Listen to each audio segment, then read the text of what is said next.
They remember. I like Paul through the Congratulations. Said he got his aces once.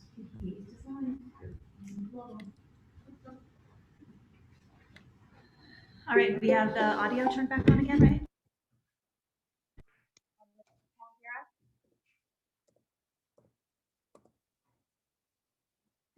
Hopefully they'll let us know if they can't. Welcome back, everybody. We are recording, just so that everyone is aware of that. We'll be recording this session. Thanks for joining us again. We are going to be getting started with our second design session for the Lower Allen Township workshop here for the Gettysburg corridor. We did have an introductory session this morning that many of you heard, but for anyone who is new, we are jumping into the second design session, but please feel free to use the chat function to pose any questions if there's anything that we need to address.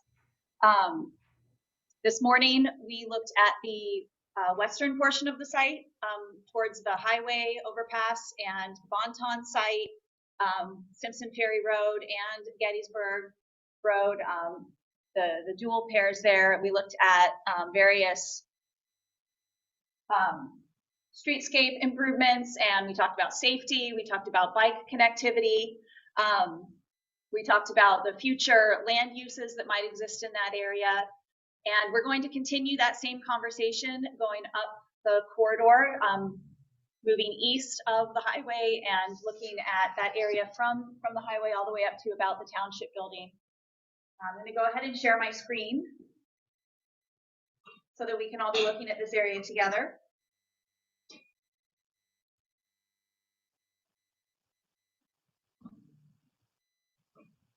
And hopefully everyone should now be seeing my screen. And all the ideas that we're talking about here today, we really want to hear from as many people as possible. No ideas are off the table, but we are listening to what the community is interested in. And we're taking down all these ideas, and we'll be testing them out today, but we'll also be testing them out after this session. This is not the final plan here today. This is just our workshop to gather community input, and we'll go back and we'll do some truthing and testing of some of the ideas that come out of this to see really what works and come up with what the recommendations are going to be.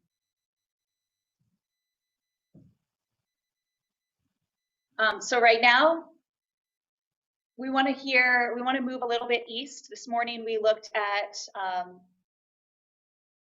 again, the entire western portion of the corridor. That was this morning. And now we want to start looking at the middle of the corridor, again, moving from about the highway to roughly where the township building is. We don't have set borders for these discussions, so we're welcome to go outside of that, but we're trying to focus on area by area so that we can get into some detail. We have a few people who are here in the room with us. And those of you who are online, just like this morning, this is very conversational. We do have someone monitoring the chat, but you're also welcome to unmute yourselves and speak up if you have some ideas that you'd like to share or questions you'd like to ask.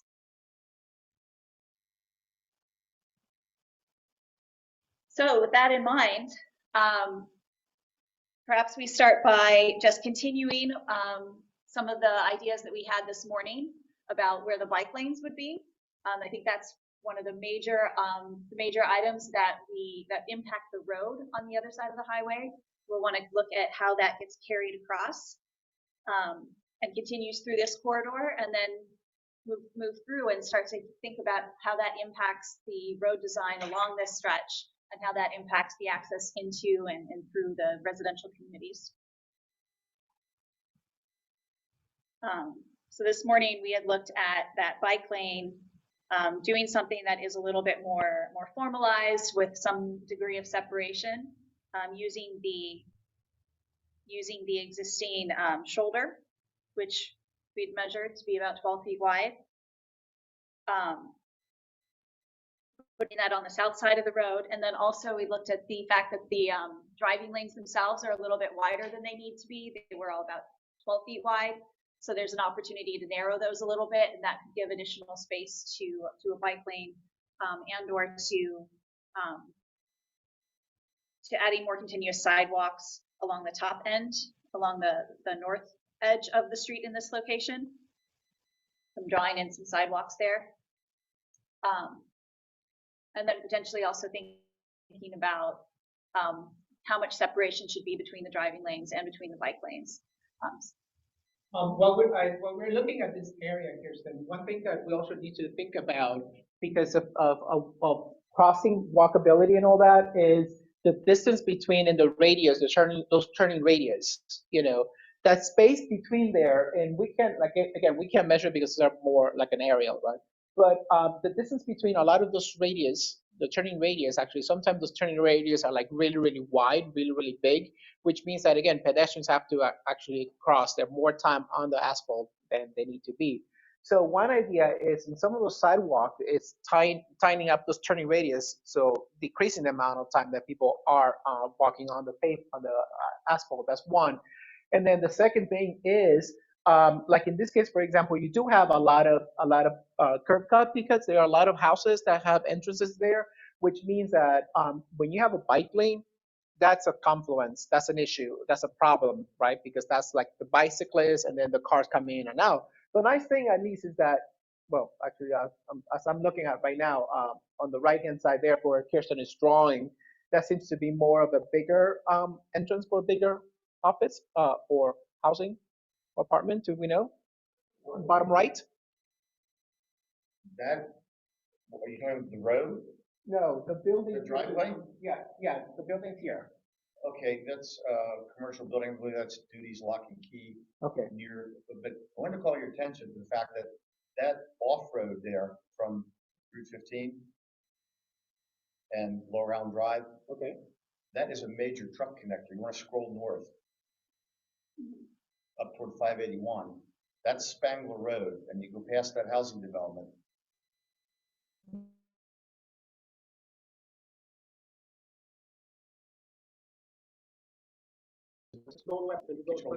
Okay, now see across the rail line? Okay. Across the rail line, there's that bridge. You're now in Campbell Borough, and that is an industrial park. Okay. So there's an ADM flour mill there. There's a lot of bulk grain products and flour going in and out there. So that's a major truck access. Got So one you- road there. Okay. You need to be aware of that, and that's the only way in and out. That the part of Camp Hill was severed from Camp Hill by 581. Okay. So that's, you can see the industrial there between the railroad line. That's our northern border with Camp Hill Borough, Yeah. and so that's all industrial. Yeah. Kirsten, you want to just show what road is it that we're talking about so people folks in on Zoom can see it? We're talking about this. Yes, correct. Here. So that is a one-way in and out for a lot of these businesses that are happening back there. So yeah, so that one, and That's a tractor trailer So- intensive intersection. okay. So that one, it is when you're looking at like 5 or 6 different curb cuts because of 5 or 6 different streets, but out of 5 or 6 different streets, at least one of them is, because of there's a reason for it, then that's different than all of them being super wide. So there are like 3 chats actually online, and Marilyn, can you unmute yourself? Oh, Troy just answered the chat, but Yes, if you want to okay. ask, yeah, go ahead. Yeah, well, I see you answered my question about the bike lane being 2 ways, so that's why it's just on one side of the road. Correct, yes. Marilyn, Lou was on the call this morning Lou was on the call this morning, Marilyn. Okay, good. Yeah, and part of the reason is Maryland's because there's already a lot of space down there, a lot of real estate already paved, so that's an easy sell. Yeah, that's fine. I realize that adds some logistical issues when you get to intersections and things, but I know there's ways to handle that. Yeah. No, there is, and then there's another chat from Callie. Callie, you want to unmute yourself, please? Yes. Hi, go ahead. No, I just wanted to know, is this session and include go all the way up to the 18th Street intersection with Hummel? No, it doesn't. Not 18th Street. Okay, is that another time? Oh, That's gonna be the next section. Where's 18th Street? Sorry. Oh, that's all the way at the east. Yeah. Yeah, that's Okay, gonna be yeah. like in an Mhm. hour and change, yes. Okay. So hang tight. No, Yeah, no, sure. that's no problem. Just gonna, move things around with my boss. I'm like, I gotta get on this, I told her, so. Good, excellent. Okay, thank you. Yeah, thank you. So yeah, so and Kirsten started to show a little bit of what she's doing there is a couple of things. One is, that extra shoulder lane. This is not a highway. This is supposed to be a residential road, right? So you really don't need a breakdown lane, So that's what she's actually removing it by actually, drawing at least where the curb could actually go and actually adding more landscaping there, which obviously helps out, making it less wide. But also, and then the other thing is, Kirsten, remember that we were talking about the turning. So I don't like calling it suicide lane, but the middle turning lane. This is one of the places that maybe we could start thinking about where it could be an island, landscaping median or not. Because every time you have an entrance into residential street, for example, obviously you need connection for that. But the question always is that if it's going into an alley, does alley also have to have a connection to the median? And anybody has any comments about that? I would think, and she could help out, but I'm thinking if I lived in that neighborhood to the north, I'm using that middle lane to make my left turn into my neighborhood, Right. or to make a left turn out. Right. So I don't know if the blocks are long enough that you can take out part of that center lane in that area. Right. Can you? Yeah. Okay. Yeah. Good. That's exactly. Yeah.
Yeah.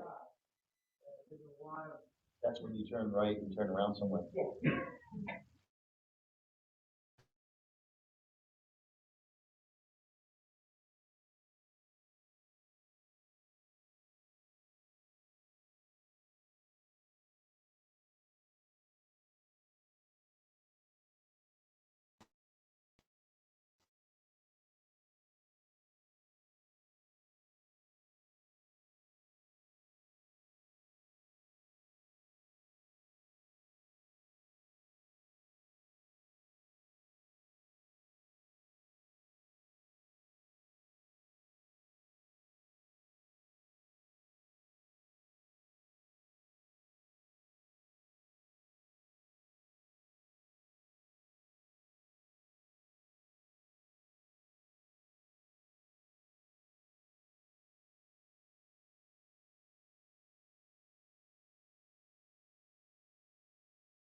Worked great yesterday and today.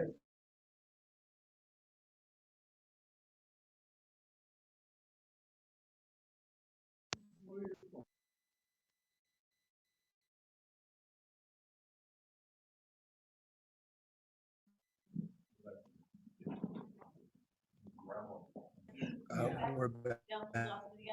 Yeah.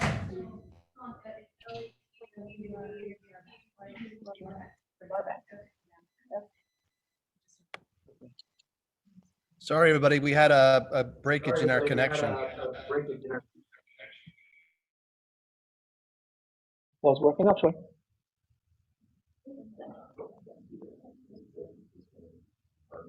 We did have a Okay. good connection this morning, so So, hopefully Kirsten, this you wanna- issue is resolved. Kirsten, you want to share your screen, please? Let's try it again.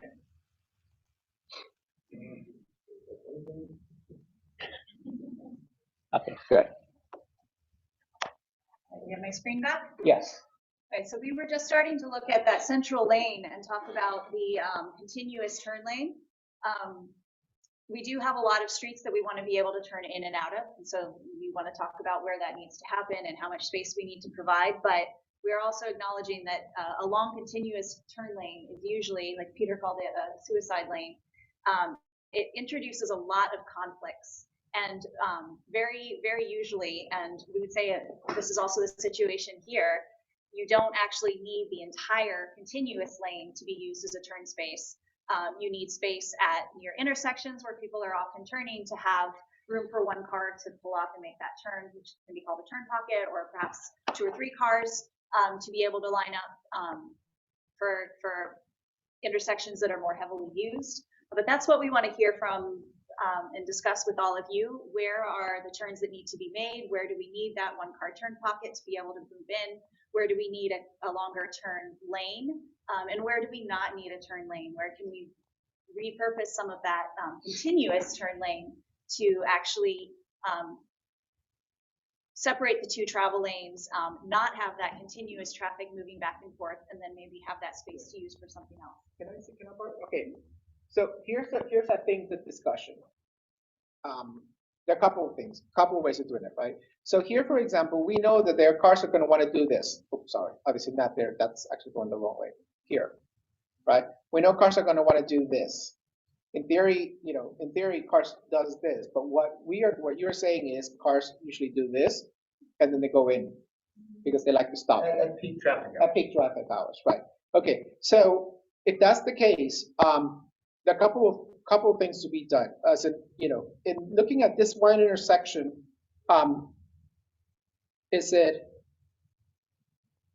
Sorry, that's actually not right. But is it doing that to allow this to happen? And then is it doing this to allow cars to actually come in and stop here?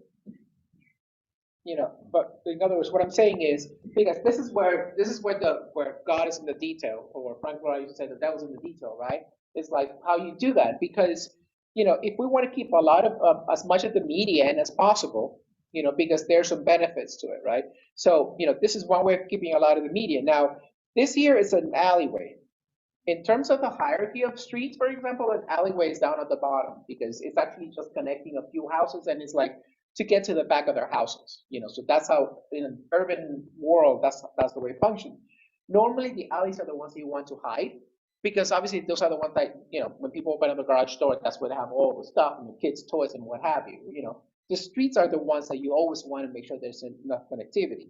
But if that's the case, let's say if we don't actually make a connection to that alley because it's an alleyway, the other way would be, here, because we want to allow for this. Drawn in the wrong place. We want to allow for that to happen, this to happen, right? So that means we go back to this here. And then in that case, do we do this? I mean, there's a house here. It's a single house though. I mean, do we want to open up the alley? Do we want to open up the median just for one house? And that is a conversation, because here's the reason why. The streets are supposed to be responding to the urbanism, to the location of the place, and there's a hierarchy of the streets. And so should always be done for like the street, because obviously that's where you want the cars to go through.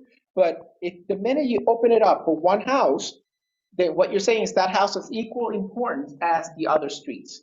But in reality, it doesn't. So where's that importance? Because if I'm from somewhere else and I'm driving around and I'm thinking my GPS is telling me make a left turn at the next intersection, and I see that opening, I'm going to think that's an intersection, but really it's not, right? Because it's somebody's backyard.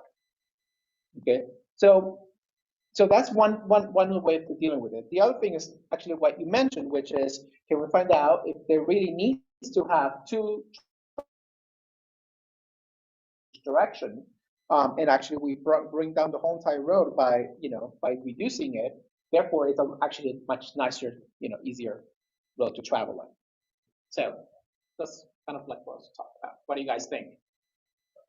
Here's the You need to be getting input from the property owners, because you have businesses on the south side that would potentially feel that you're impairing access from westbound traffic to turn left into the parking lots you can see there. You can also see there is some rear access to those properties off of Linden, which is the north-south street at the right-hand side of the screen. Right. There's a little spur of the road going into the back of Duty's Lock and Key and Warriors Flowers. Right. I got a question though too, John, on that point, to everybody else's, that's the current state. What's the future state? In terms of potential redevelopment. I mean, we talked about that if we look at the future, what would we want to encourage? We want to encourage more of those access points like that. Is it more of an access management challenge that we need to address here? Because having all those curb cuts really becomes a kind of a problem that you want to avoid or mitigate. Correct. And something we talked about yesterday, which I know is one of Aaron's pet peeves, is the fact that we have mixed use zoning on the north side, but it's not real conducive to converting properties unless you consolidate. Well, if you consolidated the two properties or three properties in each block, you could have access from the north-south numbered streets, 31 through 28 or whatever it is. That might work. You're talking about where some of these houses are? Correct. That is Essentially, again, in the future, as one property deep from Gettysburg Road, one property north is zoned mixed use, but we're not seeing any activity because someone rented to buy two or more lots and combine them. Because of access. Right. This was glaring after PennDOT did their widening. We had that one on the edge of, in the corner of Gettysburg and 21st Street, where most of their front yard was taken away, and the place is not sellable now. I mean, they want it's mixed use, but nobody is going to want to use it for commercial because there's no parking and there's no access, and so yeah, some sort of access to the rear of that zoning district would be desirable. Yeah. Yes. yes. Twice before the zoning hearing board. Yeah. So there are a couple of things, and I think it goes back to what Troy was saying, which is like, okay, so that's the existing condition. What's going to be the condition going up? Because if we go back to one of our initial things that we started talking about yesterday, which is bicycle and pedestrian connectivity, the more curb cuts that you have, especially on the bike lanes, the more issues that you're going to have people being able to ride the bikes, right? So you could imagine that cut that Kirsten just did right now, that is actually. I mean, the good thing is that, well, there's a small little cut over to the left, but I mean, there's a good chunk of it that actually is a continuous bike lane, But there are a couple of ways that you could actually deal with that. One of them is, of course, yes, you have the access through the back, which is great. That's already there, and they do have the connection at the moment. Can I pause? The other way of doing it, the other way of doing it, of course, is that you can, which we have done in the past, is you could have, I'm drawing this in very thick pen here, but you could have what they call a slit lane, okay? Where what you're doing is you are basically allowing one entrance in here, and then, like another, it would have been great if this other access was connecting to that, But you basically create this very long, very narrow, green, continuous landscaping area, and then you allow like a one-way lane road in here. Zoom out of there, Peter, too, because I wonder if it would be if that entire block between the PennDOT and the roadway here to the left and Hartsdale Drive, if that entire block, and you had connector road between Hartsdale. So you're pushing all the parking and traffic to the back. There's only two major access points that you have to worry about. Are you still talking about a slip lane or about a longer lane behind? Yeah, a longer lane behind where you connect. What is the potential for that whole frontage there to be redeveloped? Yeah. Yeah, push it all forward. Push it all forward, and then you have just, so right there, exactly, Kirsten, right there, you have a driveway with parking in the back. So you only have to worry about those two access points, and all your curb cuts along the front are now gone. I mean, you don't have any interruption with pedestrians. Cars trying to cut across them inside of their lanes and try to then avoid any accidents with bicyclists or pedestrians along the frontage. Like an alley, yeah, an alley back there. But all the parking would be back there, if you will. Is it a one-way? Is it a one-way or two-way? I mean, I don't know where the property line goes, but if, you know, depending on how deep the building needs to be, we could even break those buildings up and probably, you know, put some walkways so if people are parking in the back, they can walk through it into the front. Yeah. Or have their access, but I think it would be two-way, I think would be the hope. We have, if you're making ingress and egress as much flexibility there as possible. Plus, you know, doing this kind of road, and this is why the street network is actually one of the safest way of doing it versus roundabout and not roundabouts versus a cul-de-sac. Because this means that if there's an accident on the main road, there's another way that emergency could actually go around it without a problem. You see, so that's the wonderful thing about the grid. So this is what we're doing basically. We are reintroducing the grid, but where the grid actually should connect, not where the current curb cuts are at. The other thing I like about this kind of design is that it puts the building fronts in. It's a lot more aesthetically pleasing, I think, to be able to almost like a downtown. Yeah. Instead of having these hundreds of yards of asphalt available visible to the motorists, you're seeing building fronts. Right, exactly. It is, and this is where, of course, you know, this kind of visioning, and we could even do like a quick drawing from street view, street level. But this kind of visioning then will drive a lot of the changes in the regulations, because that means that the setback has to be down to like almost zero, because you want to allow the sidewalk, and then you codify the width of the sidewalk to be 10 feet, for example. So now you have the building comes out to the front, and then a lot owner says, well, that means I could put my 60-foot building there, and I could have enough space in the back for parking. But maybe also that alleyway could also have on-street parking, you know, parallel parking on one side or both sides, you know, so that way they don't have to necessarily have all the parking in their lot, which is a big plus if you really want to push for the redevelopment. You'll see that's quasi in place in the next block east, because Nina Alley parallels Gettysburg Road, and all those businesses from the battery store eastward have a back alley. Yes, I saw that. Yeah. So Julie, do you want to unmute yourself and ask the question there?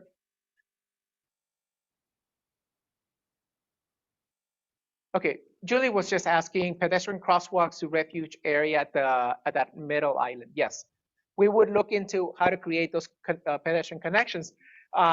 In this case, unfortunately, you see there are two streets that don't align, and that's 27. No. We got, I'm losing my place here. I think that's 28 and 29 and 30. Okay. 30, I think. So 29, and then on the south, It's that other street. 30 and 29. Oh, so 30, and then the street to the south of that, you see how those two actually don't align. So that actually creates a problem. That is a problem in terms of trying, you know, but so that is where one of those areas that we need to look at what to do with the median in order for that to function correctly, right? But otherwise, if we try to align the streets correctly, then we do end up having really nice, simple 90-degree intersections. And one thing I also have added in here that I want us to think about, and as we start to talk through this, we'll move shortly into the next, into another base here where we can start to look at it a little closer up. But you can see here shown the curb bump outs. This is another idea, especially if we're talking about having this be, having mixed use development come in over time. rather than having those 5 lanes with 2 lanes, 2 through lanes in each direction, what we could have is just 1 lane in each direction. But then keep the pavement, and again, we talked about something similar this morning, keep that the 2 outer lanes throughout most of the block and have it be on-street parking. And at the corners, have those curb bump outs so that it can't be used as a continuous lane. So what you have here is you have this is a large image and we're zooming in pretty far here, but you have 1 through lane, you have a median that doubles or a central lane that can be median in some points or painted non-drivable at some points, and then turn lanes when it's needed as turn lanes. You have 1 lane in the other direction, and then your outer lane is on-street parking. And that could be on both sides, that could be on one side, but that could give you on-street parking in front of all of those mixed-use buildings. Bring that down to 1 lane. You've got a main connector road there. For on-street parking, you create a problem with snowplow. Well, there are a lot of streets that have that configuration that they do snow plowing. You know. Yeah, we just have to be sensitive too, because that's a PennDOT roadway, and we experienced this down in Gettysburg, where on Steinway Avenue, when we had chicanes and bump outs, PennDOT required a maintenance agreement with the borough to say, hey, we'll do the main lanes, but the borough, have to do all the parking, parallel parking, and anywhere in those chicane areas, we can't stop and dig that out. That's your responsibility. So it's something we have to be cognizant of. PennDOT also has a speed limit above which they won't allow parallel parking. Because we thought we would end up with, in the village of Arcona, with a couple of roundabouts with a main street between them. But because of the speed limit and volume of traffic, they said no. What's the limit there, John? I think it's 35. And that's 35 through here too, right? And so, yeah, that could be a roadblock in itself. Well, I think these are things we really want to be talking about and thinking about, though, because the road does go down to fewer lanes going further east. And in this area, if you're talking about desiring mixed use on both sides of the roads, that is going to be very hard to make that successful and make it walkable if you do have a 5-lane road separating the 2 sides of the road.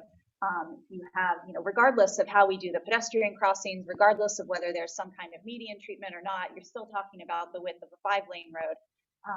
And that is simply not conducive to a kind of town center or mixed use on both sides of the road situation. So, these are things to think through. If these are the kinds of land uses and the kind of vision that's desired, then we want to think about what needs to happen with that road. On the north side of the road, when PennDOT came through and widened that, it created a pretty good bank. And then the lots drop off drastically. And it has created problems in that we have had numerous requests for variances so that people could put businesses into those, convert the homes into businesses. And it's right now, it's near an impossibility. And it's almost an impossibility the way the lot drops off to take the parking around the back unless you put elevators in. And which for a small bungalow as they are, makes it cost ineffective. You're talking north side. Yeah. Right. And on the south side, you have an embankment, which is why at the traffic signal at Hartsdale and Gettysburg, they do not allow right on red, because looking left toward Route 15, you have an embankment that impairs vision. Yeah, this whole road is designed and built like a highway, right? And 35 miles per hour, nobody does 35 miles per hour. On the speed issue, John, I realize it's a state road, but if we were to have mixed use and on both sides of the road and parking and pedestrians and bicyclists, wouldn't a reduction to 25 miles per hour be desired? Sure. I don't know how they did it, but I know up in Linglestown, the speed limit on 39 is 45 until you get into the roundabout, and it drops down to 20. Now, I don't know if PennDOT agreed to do that based on some list of, agreements or something, or if they just, if Lower Paxton Township just wrote that. I don't know how they did it. Sorry, is somebody on in Zoom? Yeah. Or is that a comment? I don't know if it was. Oh, okay. Yeah. Okay. Cool. And I think, thank you for bringing that up. And I think that is the conversation, right? And again, it goes back to what is it that, what is our vision? We want a walkable, we want a bicyclist, we want to create a town center. There are a lot of things obviously don't work with that, and 35 miles per hour does not work with that. Having on-street parking, yeah, there are some issues with, like anything else, with maintenance and snow plowing, but on-street parking means for those businesses that are coming on that, it means that they know that there's a parking space in front of them aside from the parking in the back, So there are a lot of those details that we still have to work on, but those are some of the things that go one and hand in hand. And so it's part of the conversation. If you do have, policy resistance from PennDOT to say, we're not gonna allow you to have on-street parking, we're not gonna allow you to reduce it. So the turnback program could be something to throw on the table. What's that? They're happy to turn roads back. You're right. They do pay you a little bit, they pay you a little bit, right? Yeah, the ideal situation is municipality owned it, then you have the ability to make some of these kind of. Not that we want it, but I mean, if it's the only way to get. Yeah, you understand. Reduce the speed limit, then. And again, it could be also that we're talking about, this is probably like later in the phase, maybe we start with the other quick wins and then we start creating the avalanche, and then maybe this is the one that comes later on. Very old man.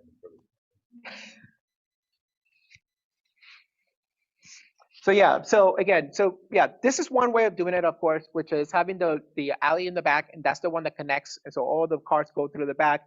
In this case, you notice, and at that point, we clean up all those curb cuts. We have a really nice continuous bike lane. Even though here, Kirsten, in plan, it kind of looks one way, but when you're on site, imagine a 12-foot double bike lanes. And then next to that is a sidewalk, could be 10 feet. And then next to that, you already have a building that's 3-4 stories. Let's say if we go for that density. Well, that already is a far cry from where we are now. It's a huge difference. And so that's one. And then the second one is like I was showing you, which is not one of my preferred option. It's having the slip lane, that literally goes parallel to the current street at the moment. And then you could have on-street parking and blah, blah, blah. That is something that you could deal with without having to deal with PennDOT. But at the same time, that means that you have to deal with all of those properties along the whole entire line, that you're having to get the whole right of way to build this one-way road. The slip lane could be a way to deal with, and this would have to go hand in hand with development along that area to make this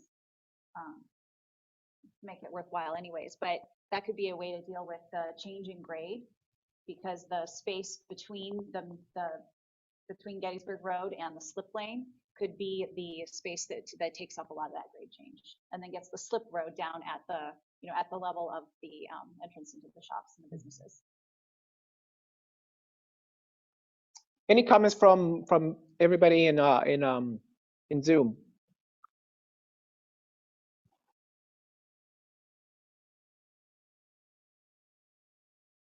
Okay, and so like Troy was saying, these are just ideas that we're throwing out and talking about them, right? So none of this is like we're not going to start building tomorrow because we can't. They still have to be vetted and all that good stuff. Probably if you went out there today, did the 82 percentile on the speed limit, which PennDOT uses, it might not be 35 anymore. It'd probably be higher. Yeah. Troy, we don't have that, do we? That we don't have speed data. No, just the volume. Okay. But yeah, it's probably more, and part of the reason is because obviously roads are engineered to a certain speed, but then they're like posted at different speeds, so there's like a little buffer there. In reality, east of Carlisle intersection out here, it's definitely probably closer to 35, but definitely not when you get on the 4 lane. I mean, No, the video yesterday, That's what Peter I'm saying. showed a couple vehicles zooming by pretty fast. We knew right away that they were not going 35 miles per hour. So yeah, once you have more travel lanes and it's wider open, people feel more comfortable and confident to drive at faster speeds, and that's exactly why that roadway is designed for speeds greater than 35 miles per hour. That's the posted limit. So these are the two options, right? So we have a current 4 lane with the median that has, median/turning pockets. And then the option number 2, like Kirsten wrote there, is like the 2 lanes, so 1 lane in each direction, the median still with the turning pocket and all the stuff, but then the outermost lane becomes a parking lane for all the businesses that are there. So those are the 2 alternatives that we're showing there for now. Okay. Do we want to just keep moving more east? Yeah. Yeah.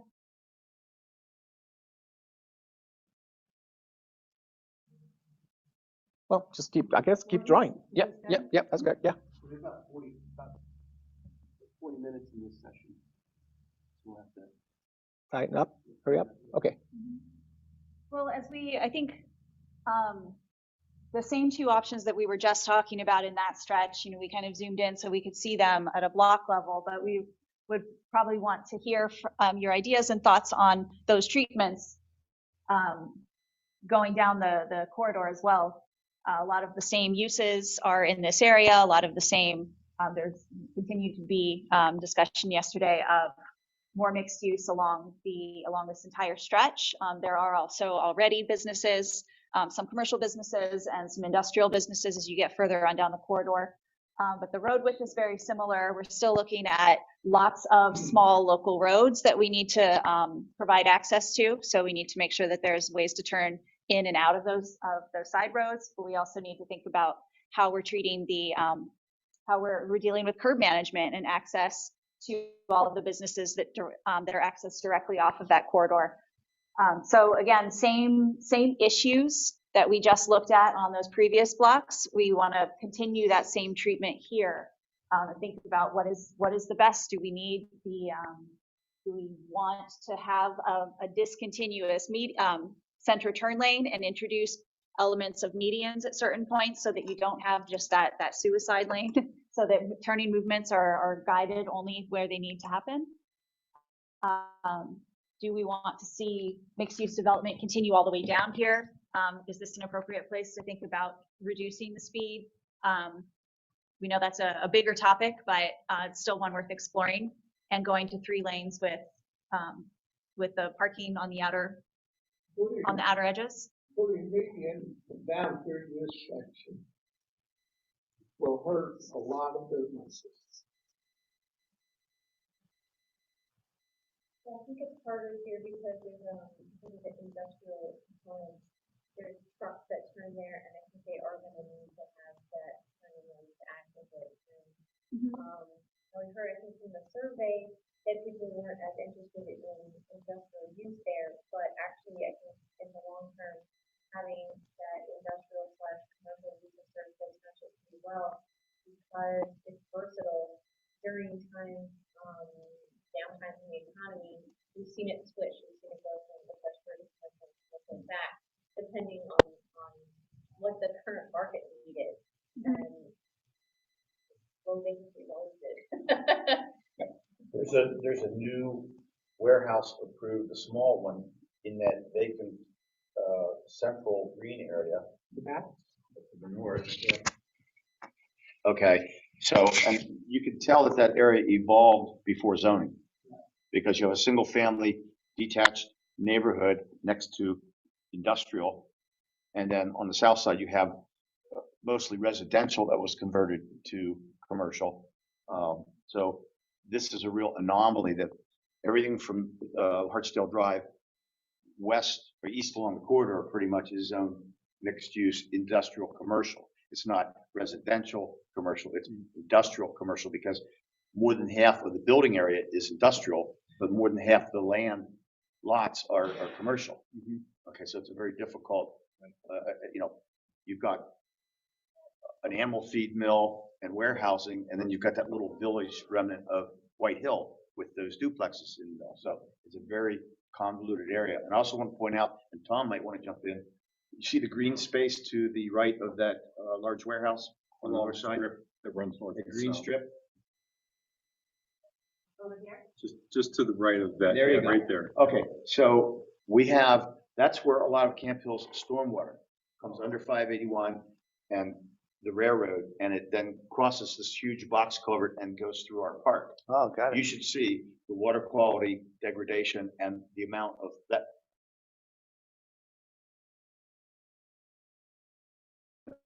Out there after heavy thunderstorms. So that's a prime area to do some stormwater management.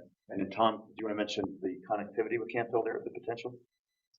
So there's two parcels in there, one in Lower Allen and one on the other side of the railroad tracks in Campbell Borough. They're owned right now by the Lemoyne Authority. They're looking to get rid of them. We've considered buying them because it would allow us to do some more things as far as pedestrian trails, parks, whatnot.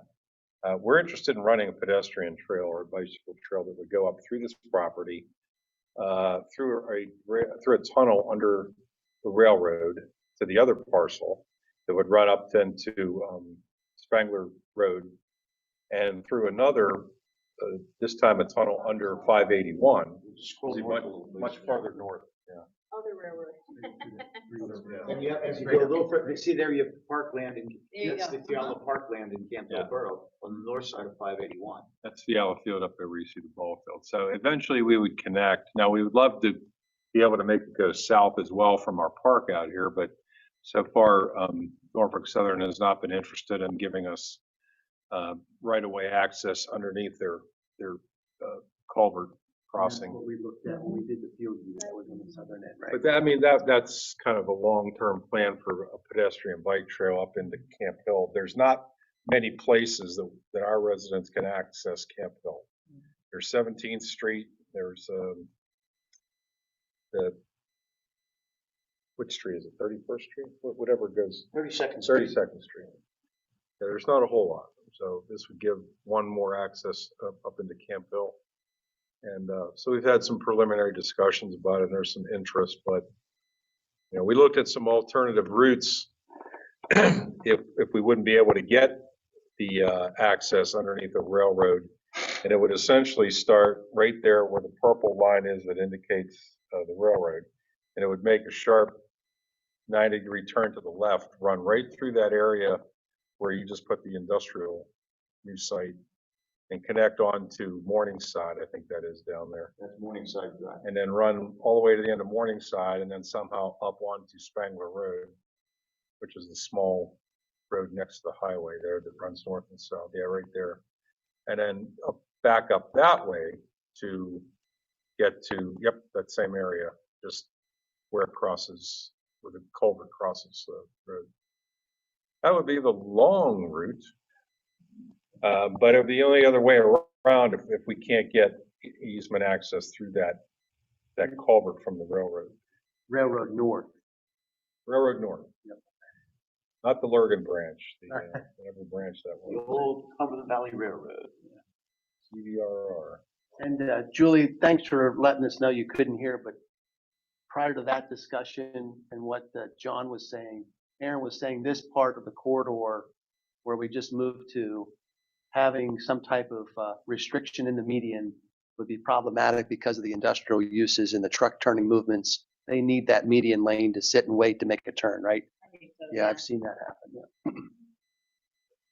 Well, I think this brings up another question, and I know it was also mentioned earlier, pedestrian crosswalks to refuge areas. I think we're going to keep coming back to determining how and where that should happen. We just talked about a bike lane, future goal to connect a bike lane up through that green area up towards Camp Hill, which means we also need to figure out where do we get bikes across as well as pedestrians. So I think this brings us back to the question of where should the crossings occur. In the morning session, we had the bike lane coming from the western part of the corridor on the south side of the street. But as it comes up into this area, does it stay on the south side of the street? Does it go in front of all of the existing businesses, which does mean that it needs to cross a lot of curb cuts? Gonna just highlight a few of the ones that are here right now. Every time that bike lane has to cross in front of a business with a curb cut, those are all places where that, bikers have to be watching for cars, a lot of conflict points to be concerned about. And then, if there is a future connection that takes it up north, at some point we need to get those bikers across the street. So are there any thoughts on where a crossing would be appropriate?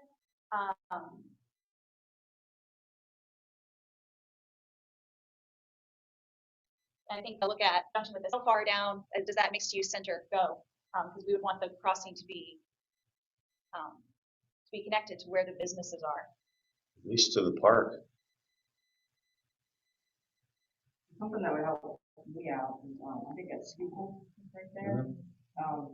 If there were some type of easy way to get out of that road and also have like a pedestrian crossing there. Which road is it? I'm sorry. She's slightly up to the left of the green up and down arrows there. That's the park. And then Schuylkill is part of Spring Lake Colony, which is that sort of cool. I had a It comes out between that automobile sales and the Spice Bazaar Mart. You can't tell what they are. Don't you see the labels on them? Tom knows what I mean. There you go. Oh, those spots, yes. right up in here, that Spring Lake Colony. You can't see the roads because of the foliage, but yeah. So this is, you were talking before about this slip lane that goes in here and back. So do you want to use if you want to use the laser pointer? Yeah. So what was your point? Yeah. So it's pretty much right here. Yep. And so that's between the Spice Bazaar and that car shop, I think. So if you would put like some sort of, I don't know, traffic signal or something to slow cars down and maybe put like a pedestrian crossing right there, that would be really helpful to me. Okay. Yeah, we're gonna look at that area actually, because I've been chewing on that area since yesterday. Not later though. Or, we have a signalized crossing down here, but the logical point is people coming from her neighborhood to possibly a store in the shopping center or a restaurant in the shopping center, or people in the shopping center wanting to come here. It'd be nice if we had some kind of crosswalk between the shopping center and the municipal campus, or something closer to her neighborhood. Either way, because you can go from her neighborhood through the park to a crossing. Yeah. Is there a problem at that point because there is a curve? It's a slight distance issue or not? You can see a long distance there.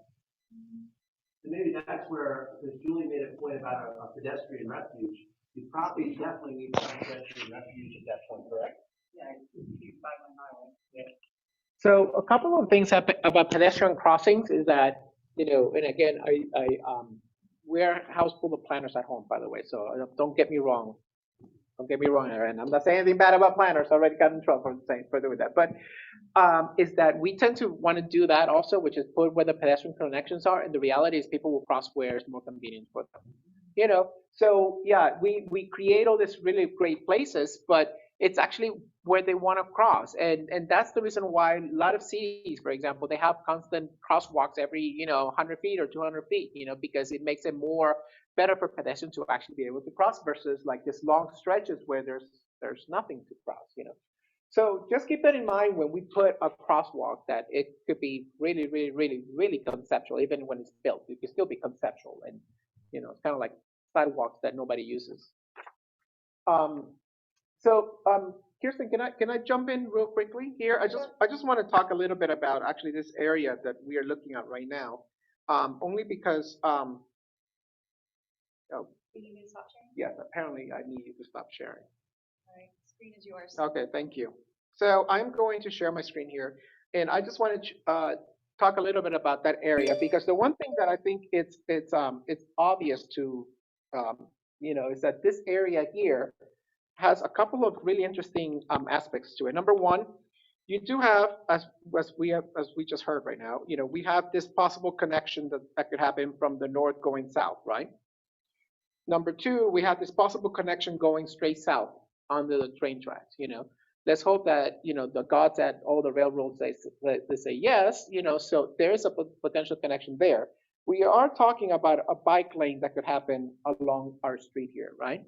So to me, it feels like this is one of those areas, and kind of like I showed you yesterday, that even for cars that are driving down this road, the view, this view here, it's kind of like a node. It's like a visual node, but it also seems to be that seems to be happening and keep on coming up again.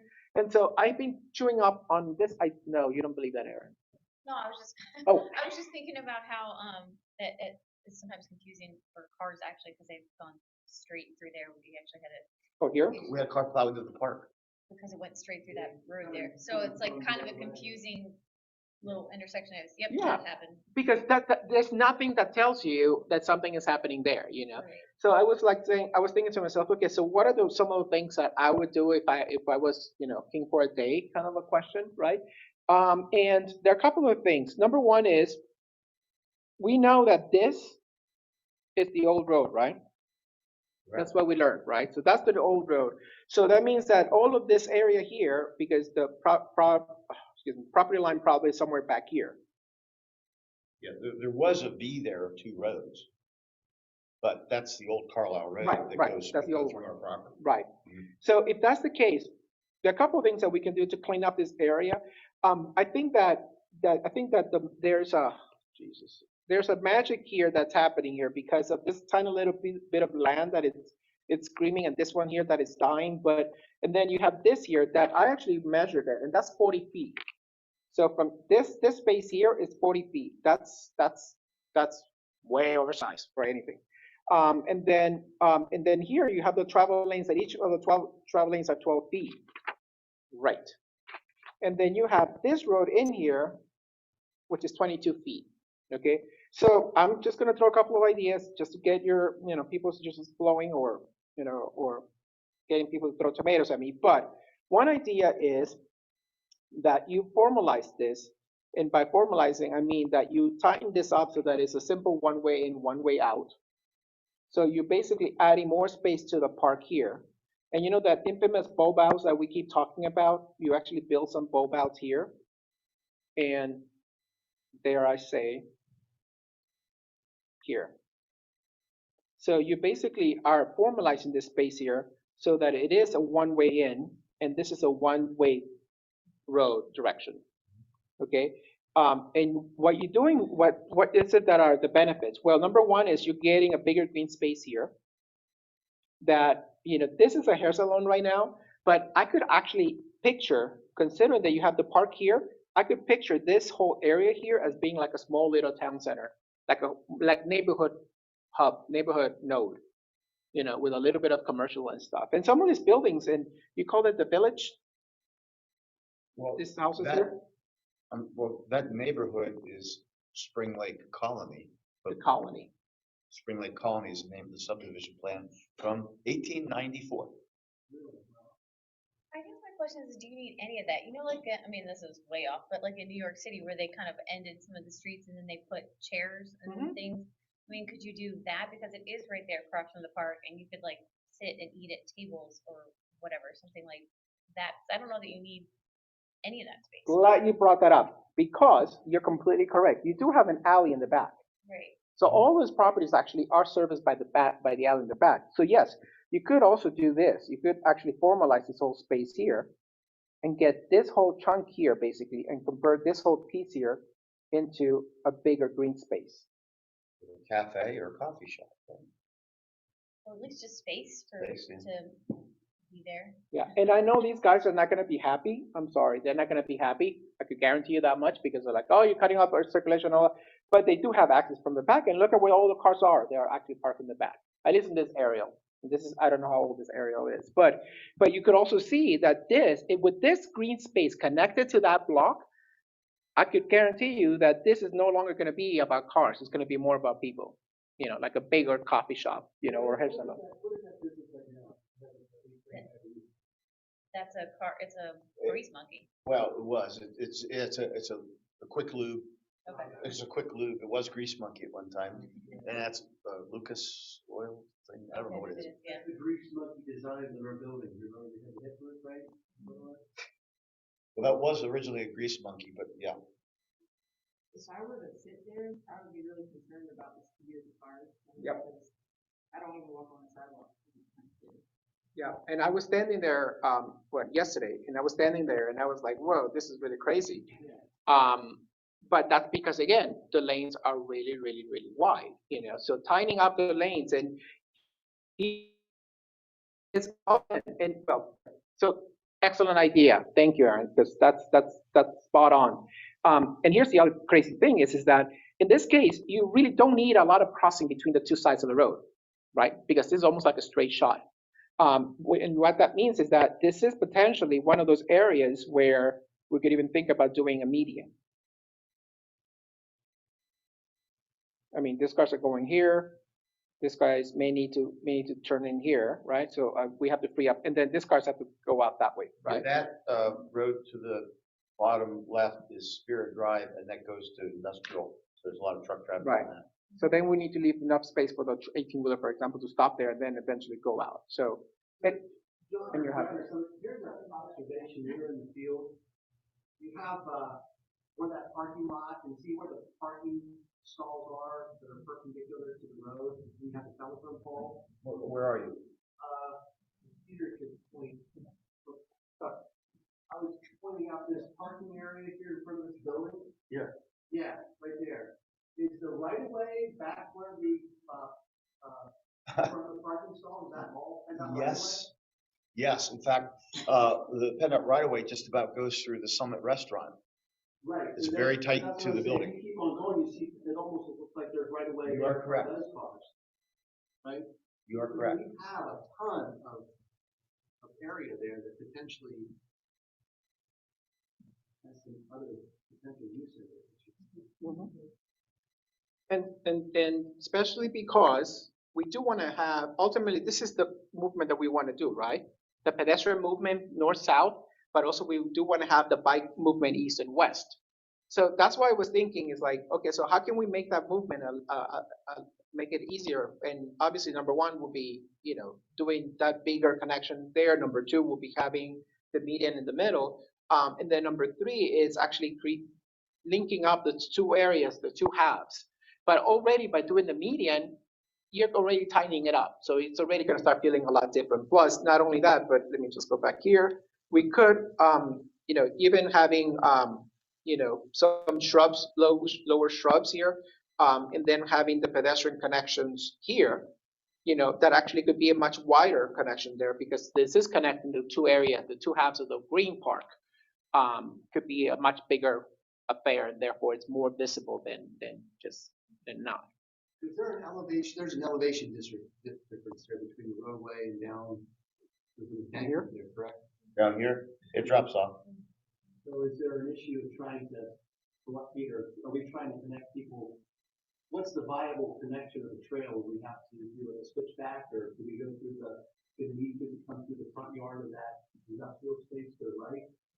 You probably want to have something parallel to the road, near the road, and then switch back, like you show there, because keep in mind, there is a tributary of Cedar Run that comes out of Camp Hill here that is normally dry, and then there is see that culvert? There's a spring, there's a long box culvert here. Oh, that's where it comes down. Big box culvert here. And it could be bone dry here, and there's water pumping out of the spring right here. Wow. That's been recorded since colonial times that spring was actively on the road from Harrisburg to Chambersburg or whatever. So that's commonly flowing there. And then there's all other water that comes from Camp Hill, goes through the shopping center. And if you look at in that culvert area, there's a waterway that comes over from Camp Hill here. Wow. So this is one idea, right? Well, this is actually the second idea, right? Because the first idea was to make that little green triangle slightly bigger and then making a one-way and all this stuff. And then here's the other idea, which I thought that probably I was going to get booed at, but I'm going to throw it out anyway. If we want this park to actually have a very, very strong presence in the community and in the cars, the one way to do it is actually letting it be a terminating view. Okay, and what do I mean by that is this. Oh, that was okay.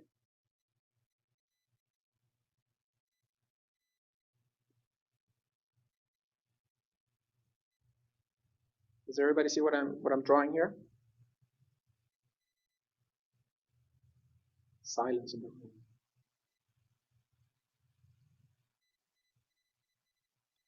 Putting a big island in the middle. Yeah. Oh, yeah.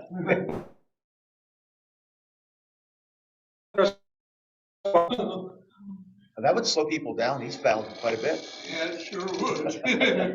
Maybe. Well, it will do that. Yeah, put ballards along the park edge there to keep them out of the park. Yeah. Well, it would do that, but here's the other thing is, and again, you know, the God or the devil's in the detail, of course, you know, but you know what happens here is that this could actually become like the gateway into the park. You know, I mean, in the United States, historically, we have always had a town center and a square, right? So this actually becomes the square, and guess what is actually aligned with that square? It's your municipal building. You see, so this is actually allowing this, framing this building, and allowing the cars to actually slow down. You know, obviously this has to be engineered correctly and all this stuff, but and then that will put a lot of these houses, the colony, which is historical housing, part of this bigger square that this building and the park are participating in. So this is more of a square, round building, cars going around the square kind of a idea, you know? So, but again, just throwing it out there. Wow.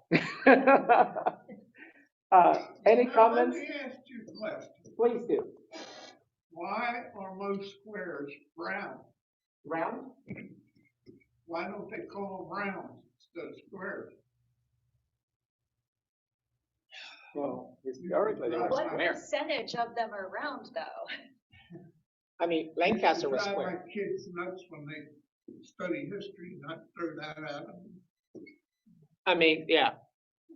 It's, yeah, I'm sure there's a reason. I mean, obviously before when a lot of those squares were built, they were built for like the horse and buggies, right? So so it was a lot slower speed and all that stuff. So they didn't have to worry about that. And if you look at Charleston and Savannah, for example, going way south, they have the squares in the middle, which is kind of like this with the proper, you know, civic building hanging right there in front of it, you know.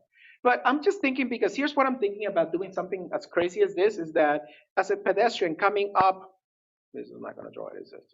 As a pedestrian coming up here, I only have to cross one direction at a time, and then another direction at the other again. And then I'm already fenced here with, you know, really good commercial buildings that could potentially happen there. On this side, I have the park with the municipal building on the side here, and then here I have the trail that keeps me going all the way to the back. So. You tell me. I like the visual, I like the visual comment, or I like the visual concept, but Yeah. I'm just having a hard time thinking about how you would engineer that on a PennDOT road. I don't know. Well, that's where that's an excellent question, and yes, that's excellent comment, because yes, it wouldn't. This would be one that probably would not be a PennDOT road. That's the reality, because PennDOT would probably like, you know, they won't like it, you know. Yeah, that's true too. But I mean, but you see what happens here is that now we're getting we're flipped, just like what we did with the underpass. We flipped it on its head, right? Rather than being like a, you know, an eyesore, we actually made it into like a great amenity. Same thing here. Now this point where those two views of the road actually connect and meet up at, now we're changing it and making it into more of a space. So that's what I'm trying to do there. So again, so here are our three, oh, sorry, you just went red here. So these are the three ideas. So idea number one, which is the Crazy Peter idea, and this one, very close to what Bua got here. Idea number two, of course, is attaching the green to that block there, and that's, you know, and with a nice green median there, because there's not a lot of traffic movement happening, but allows us to also have the same thing where you cross two lanes, you look the other direction, and then you cross the other two lanes, you know. And then the third idea is the one where we basically just leave it as a one-way street though, but we make it much longer and we tighten up the intersection on one end. So those are three ideas, all of which, without even knowing that that's called the Spring Lake Colony, I just love the way those houses, how they look like, you know, and I just automatically go to Palm Hill, you know. But I just imagine that area being like a really nice big, really cute small commercial. Any comments?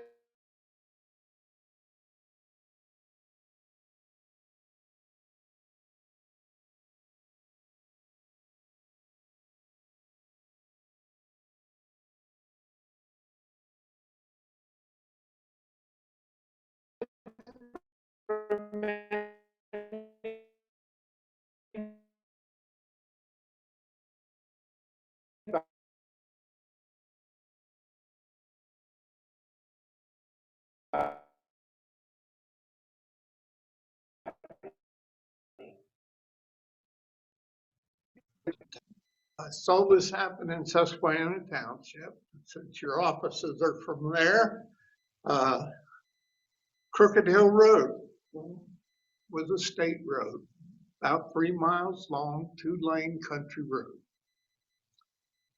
And Elmerton Avenue, which runs out past the Troop H headquarters, or not Troop H anymore, regimental headquarters. That was a road of about maybe a mile and a half, and that was Township Road. And it got in bad shape in a gully halfway through the road, and the township didn't have the money to repair it.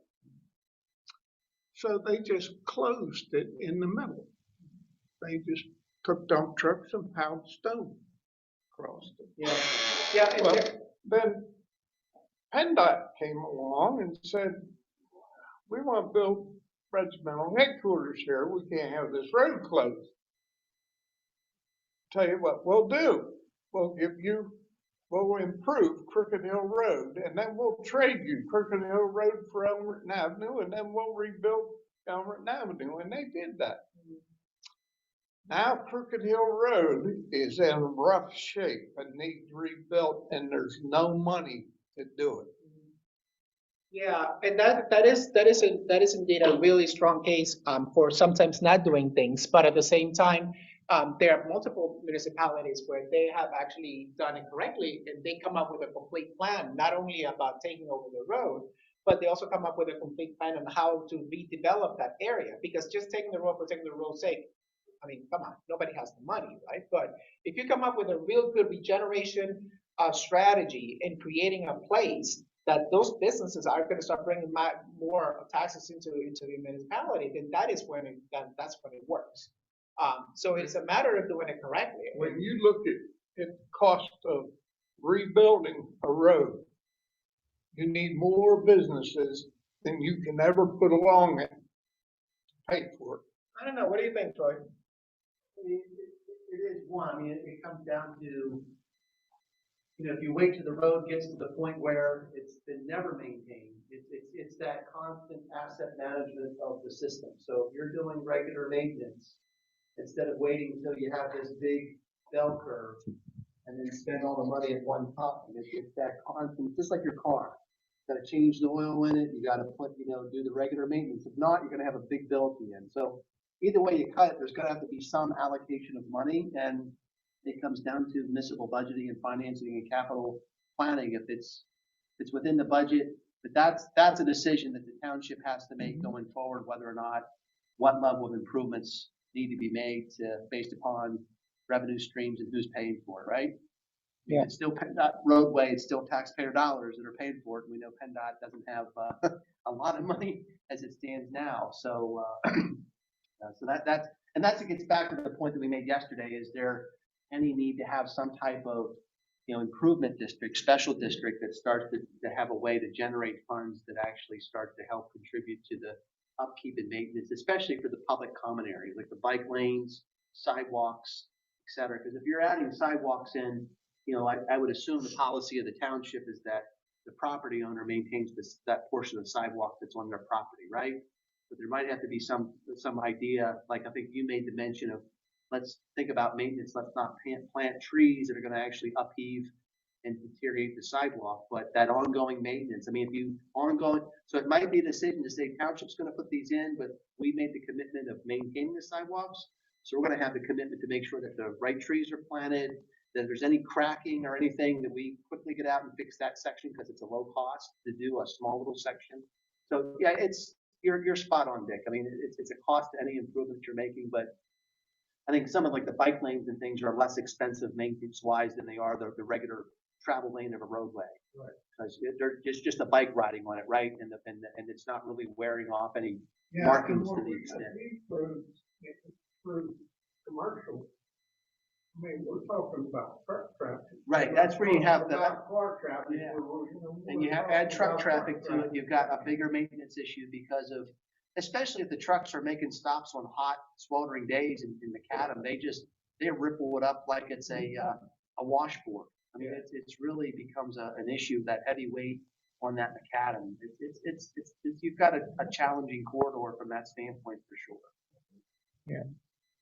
I mean, again, we're just giving you ideas of what you could potentially do to make it better. And, we heard that you wanted pedestrian and access and, activity and all that stuff. I mean, those are some of the ideas.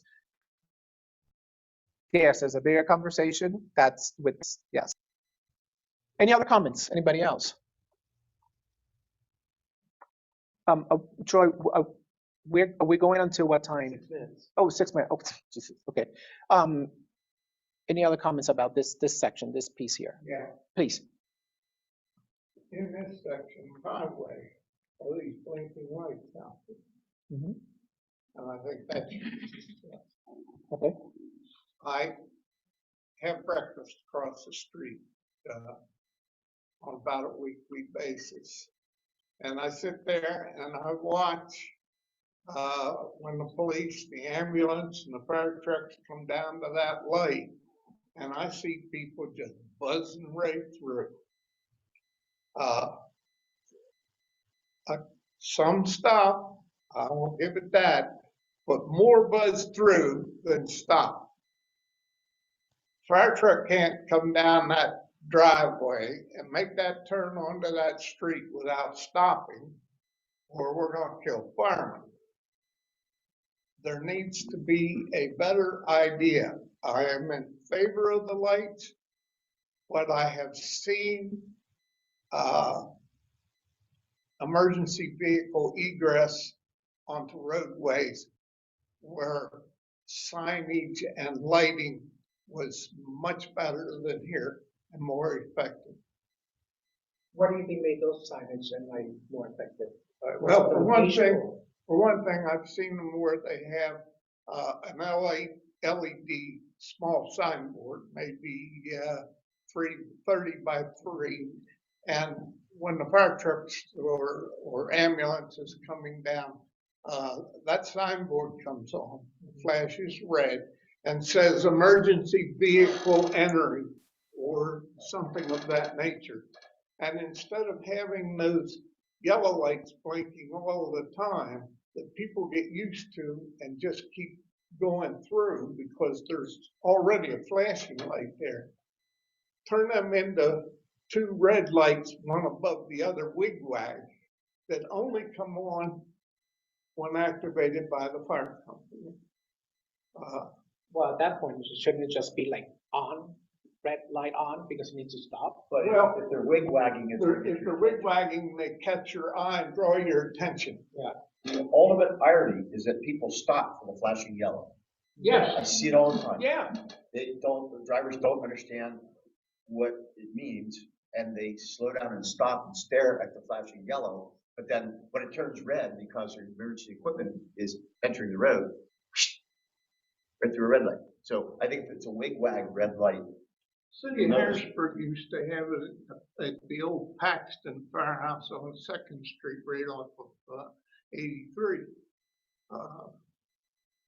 And there they had 3 highways coming together. They had Paxton Street coming from 2 directions through a medial with a building in the center of it, and they had 2nd Street, which is 3 lanes and 2 parking lanes, and they had no trouble. But That's where I was just something kind of talking about that kind of firehouse and the police department. They work so well. Yeah, so it just comes on when there's a need. Yeah, they signal it and it comes on and it's only on when they're there. Yeah, well, that's why I was actually gonna ask Troy maybe to weigh in on that, because at least my experience has been when there's an emergency, that somebody pushed the button, the lights come off, I mean, I've seen it to the point that it just says, stop, red light, that's it, just red lights, and people have to stop because it's a red light, and then the emergency goes out and they leave, and once they leave, the lights turn off because there's no reason for them to stop or being warned about. That's what I've what I've had experience with. The wing, that Christmas effect, I don't know. What do you think, Jordan? I mean, we're talking about that. The emergency talked about it yesterday, John. The preemptive light that vehicles coming out and use that light to, because otherwise they have to sit there. I mean, we came in from lunch and I had to not that he had his lights on, but an EMS unit wanted to get out. Yeah. But we're not having lights on, I still let it out to go warm. So but Vic's point is well taken. People are desensitized to it because the yellow flash is always on. yeah, and well, I guess they just don't pay attention to it. I look at like downtown Carlisle has preemptive light. It's part of the red light system. So I would say to Dick's point, he's probably got a good point. It's just if you turn it off and it comes on whenever there is an emergency, then maybe the light needs to be. That's not going to work. But if you had some, almost like an RRFB, rapid rectangular flashing beacon, okay, they use those for crosswalks. We have them near Cedar Grove High School. If you had that, but it was flashing red, and it's, emergency vehicle entering, and they're down low, in each direction, that could supplement the overhead. Yeah, that's what I was thinking. Overhead red. You have 2 lights up there. If you hung that between them, then it would be a 2-way sign. I think that would work. I think it's a conversation you can have with our Department of Public Safety. So I'm sure they'd like something better. I think we have people at Baker, right, Troy, that actually specialize in this. I mean, I forgot the name of the lady that helped us out with Martinsburg Pike. Martinsburg Pike. Yeah, I'm trying to do that. Blanking on her name, but she came up with like 5,000 different signs to use. Rebecca, yeah. Maybe it's a question for her to find out what is the standard and or how is it that it should work. Because I agree, and what I've also seen sometimes is not so much on the top, but also on the sides. So top and on the side, like lower down. So you have that and that, and all of that flashing. I mean, will get your attention, especially LED. That's super bright. God forbid we gang fight. It's hard enough getting emergency responders. We don't want to kill any of them out here in a traffic accident. Okay, so I think we're gonna take a break now. And how long is the break? Here's oh, 15. Okay. 15-minute break for everyone, here and online to be able to have a stretch or grab some coffee or step away. We'll continue to work our way up the corridor at 2:45. I'll do some research on flashing warning. Okay, thank you. I'm sorry, but I was thinking of an episode of the sitcom Taxi when we talk about the flashing yellow light because Jim the mechanic is taking the taxi driver's test and he turns over to Bobby or whatever and he goes, he's cheating on this. He goes, what does a flashing yellow light mean? And Bobby goes, slow down. He goes, what does a Slow down. What? Flashing. We'll look up the YouTube videos of that skit, right? I've seen a sign hanging between. Yeah. That had the red LED lights going around sequentially Yeah, flashing. And then in the center, it lights up solid. right. When it's an And emergency. here it would have to be emergency vehicle Yeah, entering. yes. Where I saw it was just in front of a firehouse that Right. said fire vehicles Yeah, entering. yeah, It worked tremendously. and I'm sure that there must be a standard for those too, you know, so let's see what. No doubt. PennDOT's got a standard for everything that don't work.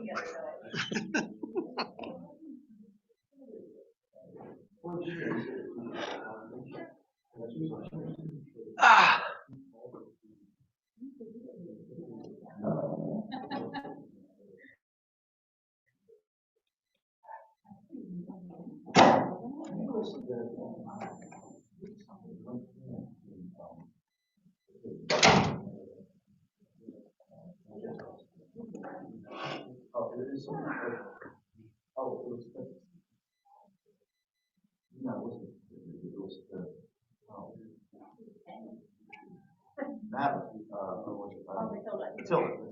And read from you.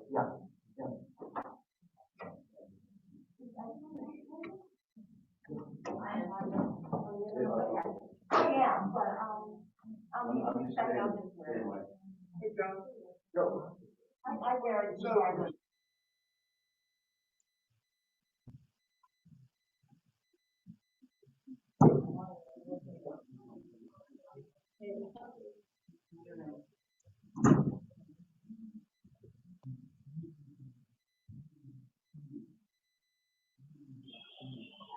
Sorry, I'm trying to, oh. You may want to turn off the volume for you.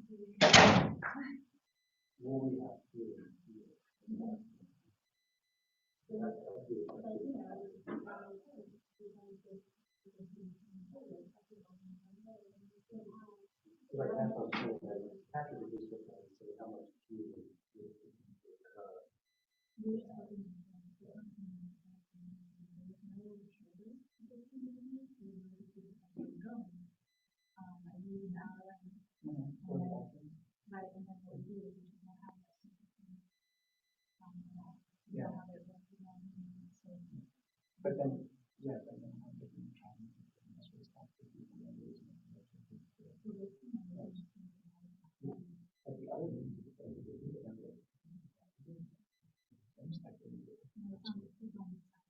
What? No, the vital on this side, it's, I think it's almost pretty far that they want to do it. So it would be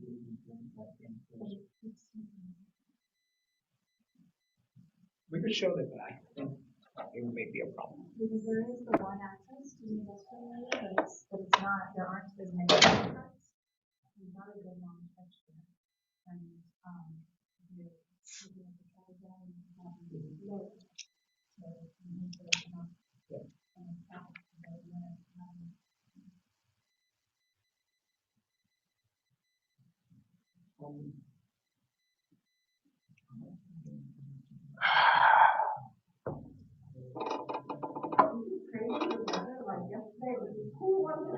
traffic, Yeah. like last night, since the sun came out, temperature increased by 10 degrees. I was shocked. Yep. It's amazing. Yeah, it was over 70 degrees when I got up at 6 o'clock this morning. I think it was 71. Already in the 80s by the time I got a chance to walk there this morning. I was like, oh my God.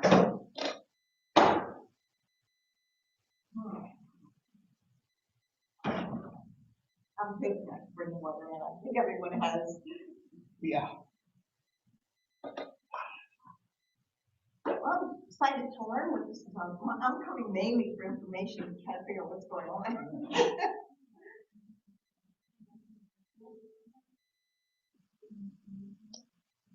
Well, we've been at it for 2 days.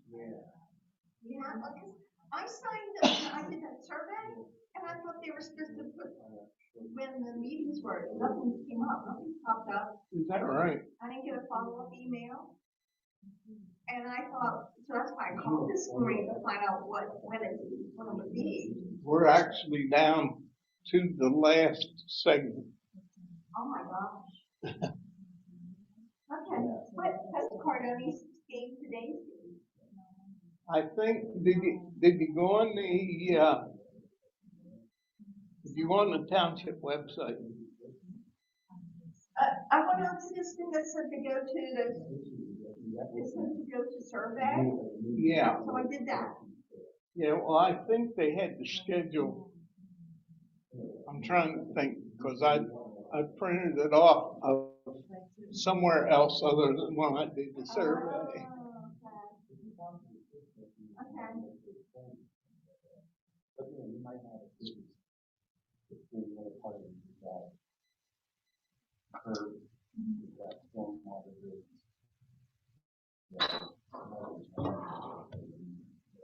But you know, they have to decide that.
The surveys, believe it or not, quite a few people,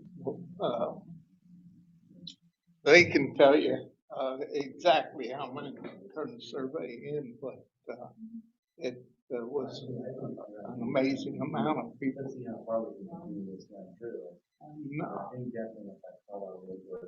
Now, we've had half a dozen here in and out, you know, anywhere from a half dozen to maybe 10 here throughout yesterday and today.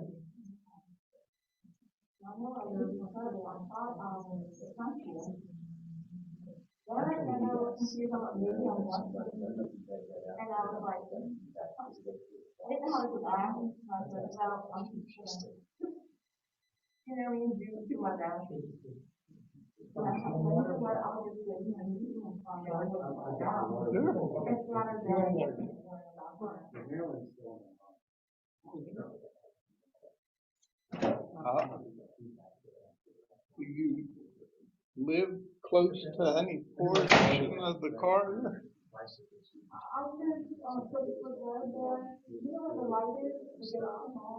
Yeah.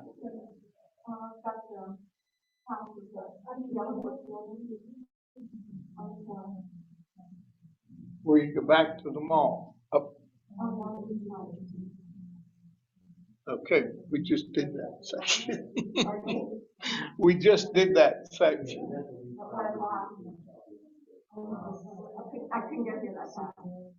We're working, this last section is from here to the 32nd Street Bridge. How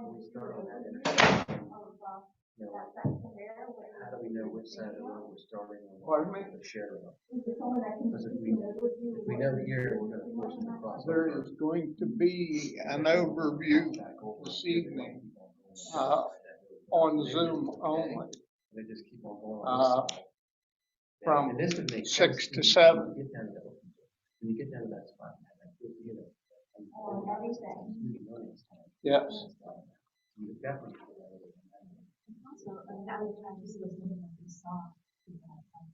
And there is, you have to talk to one of them, there is a code, a Zoom code that you need to They're traveling, so they have to get be on. they don't want to be coming to oppose them. So they have to get out in the rain. They're,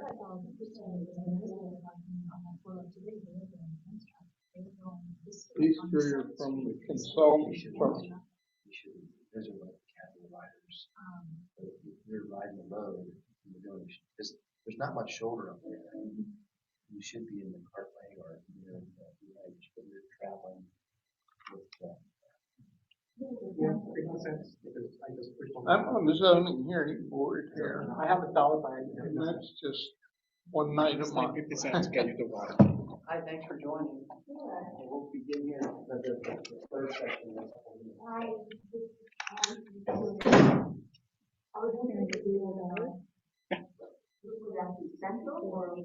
No, that's what we'll give an update. Are you gonna be able to come back like it's, look at Zoom tonight at 6 o'clock, so we're gonna give a whole overview.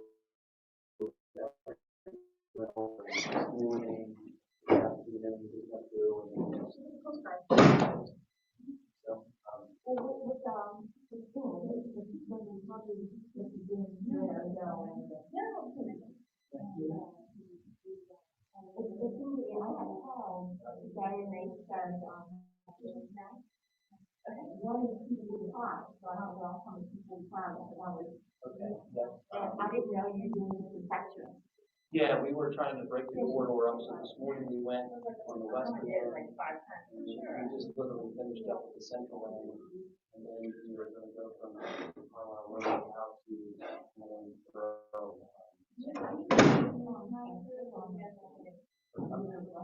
Probably so west from Charlottetown up till just beyond the overpass, the 15 overpass. So we're traveling from Charlottetown Borough line. Yes. Okay, we just finished that. We were, I almost finished that up. We can.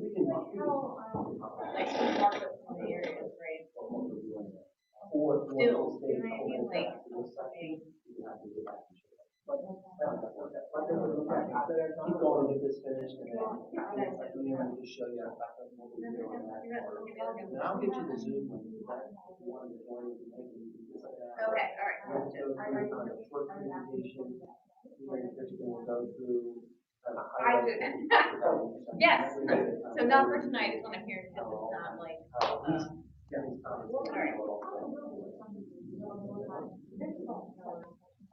Oh, yes, this is all, trying to get the community input of like, hey, how do we reimagine corridor?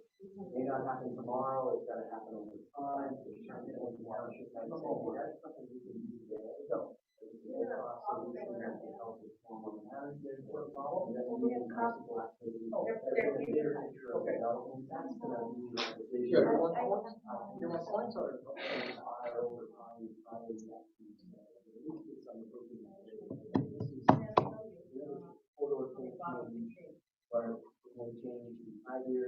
Who was graduating, Aaron? Your son, from what? from kindergarten. Yeah, I got a great grandchild graduating tonight. It was cute, it was a lot of songs, I was like, I could have done with less songs, truthfully, like, an hour of children singing, and it's like, oh, okay, that's really good, like, let's get out of here now. But it was cute. Yeah, I'm gonna have to watch it on Zoom instead of watching wrap up here because they only allow parents. They only allow 2 people, so, Yeah. yeah, my husband and I went, and my daughter was, she's 4, but she was in tears because she found out yesterday that she wasn't gonna be allowed to go. And we didn't actually mean, we had never intended that she was going to go, because we knew from, a couple of weeks that it was gonna be just the 2 of us. But I think she had heard us talking about it, and she just assumed she was going. And she's been crying, it was like 24 hours of tears, like every time we'd mention it, she would like start crying, and I was like, all right, just stop talking about graduation. Can't do it anymore. So, That's great. She'll talk a lot, but my parents, the other grandparents, all stuff. It's much better because you can fast forward. You should tell her. You should have told her, well, we won't let Teddy come to yours then. Aw. He was a good sport. Actually, we tore him because Adam took the whole day off because they were dismissed at 11:30. And he said, well, let's go get Libby. So I said, well, you and Dad are gonna just go do fun stuff now since it's like your day. And he goes, well, let's go get Libby. Your sister. Hey, we know her. Yeah. Everybody, we'll get started here in a minute or two. A couple folks are starting to join in. Dealing with your sister today. It's a hard pass. Hello, Ann. Hello. Oh, good, she can see you. She knows the voice part, though, I'm sure.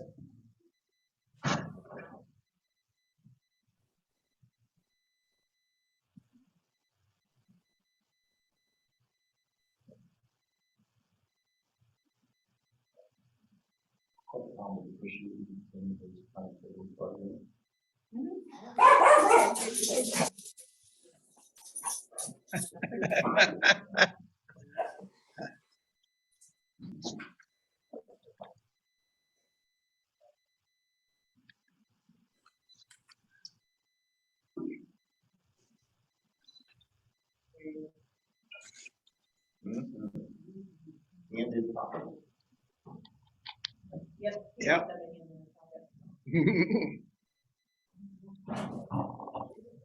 Okay, so we could get started, right? Let's just go ahead and let me just share my screen again.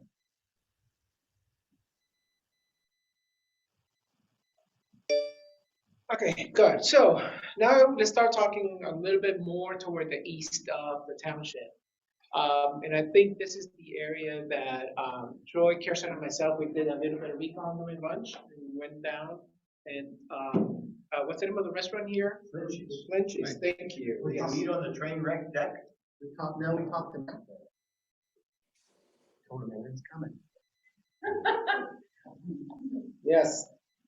And so we talked yesterday about a couple of things having to do with this. And I think, just like before, cars were driving straight to the park, I would imagine that sometimes, this kind of, episode will probably tend to happen. And part of the reason is because, I noticed a couple of things. One is, again, this park here of Gettysburg was built also with highway standards in a way.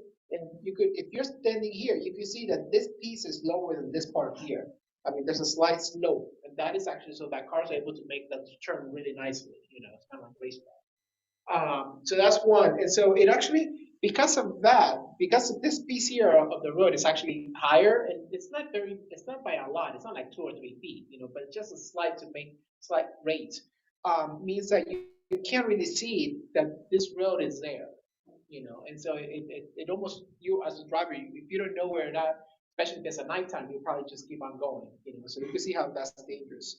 Of course, the same thing happens here, and you could almost see that here, there is a road, and it connects through, doesn't it?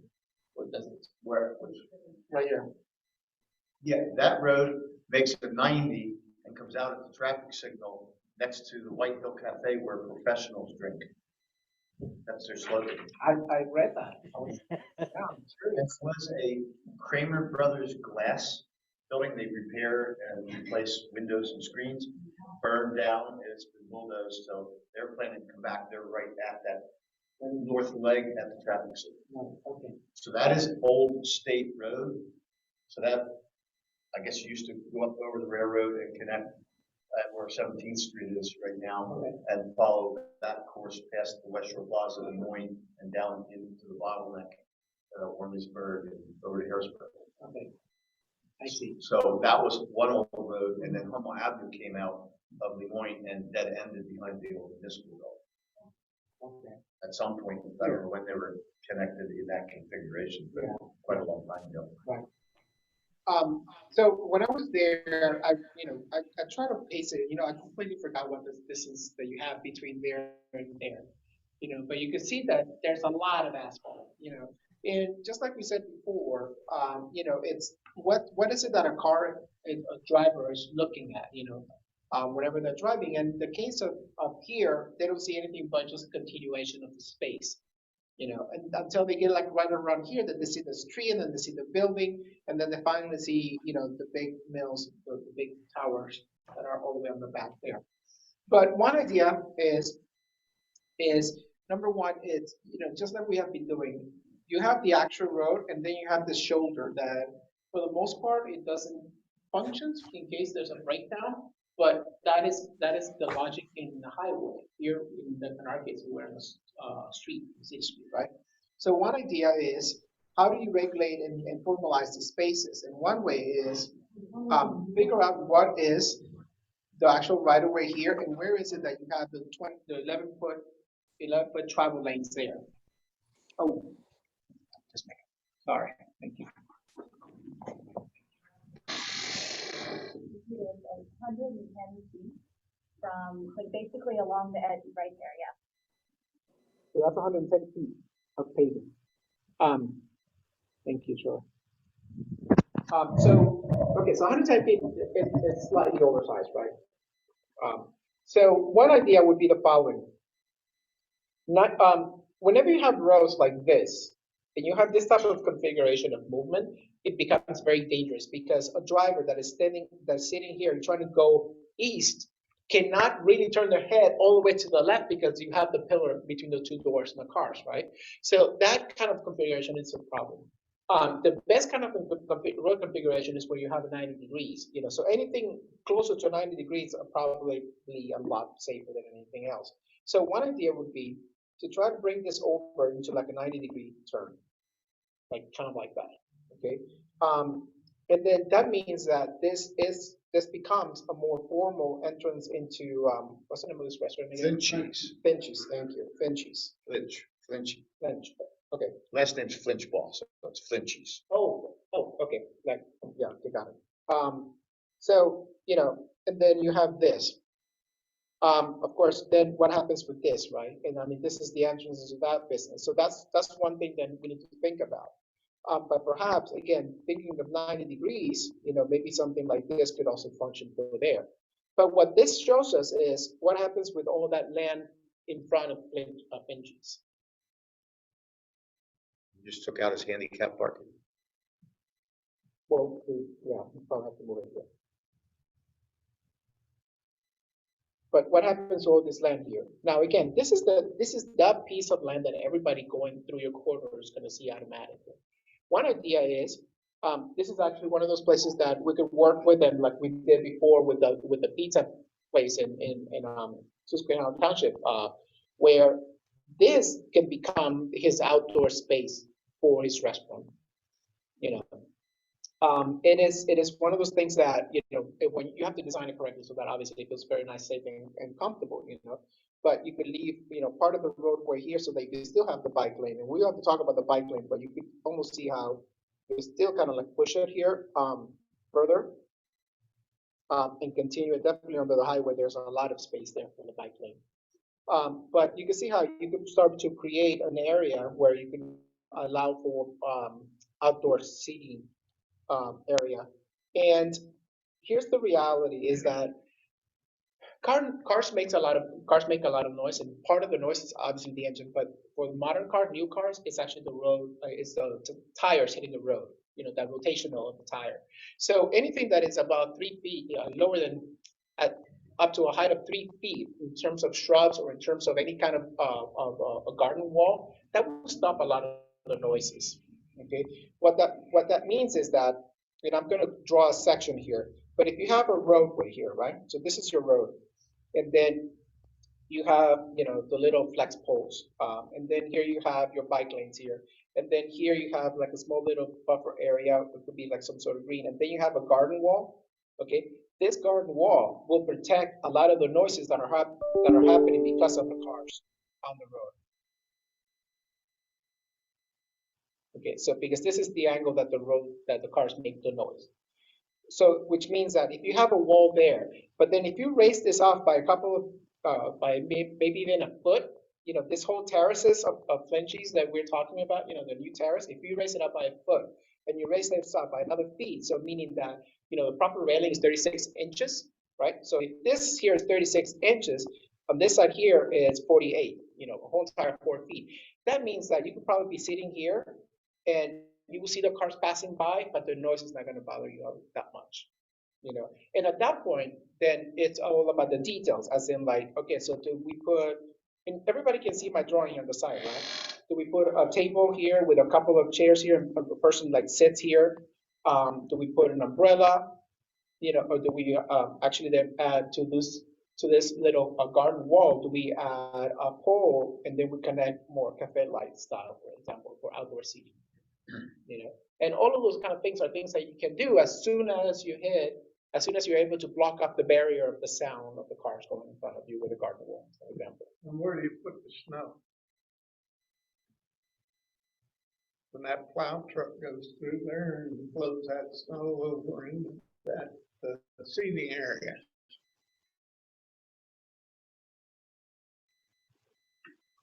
You won't be sitting there in winter. Oh, that's right. So that's one thing that you can do in terms of dealing with something like that, because you do have those two collecting points and view terminations. Part of the reason for that extreme width is because it serves for vehicles backing out of those front yard parking spaces.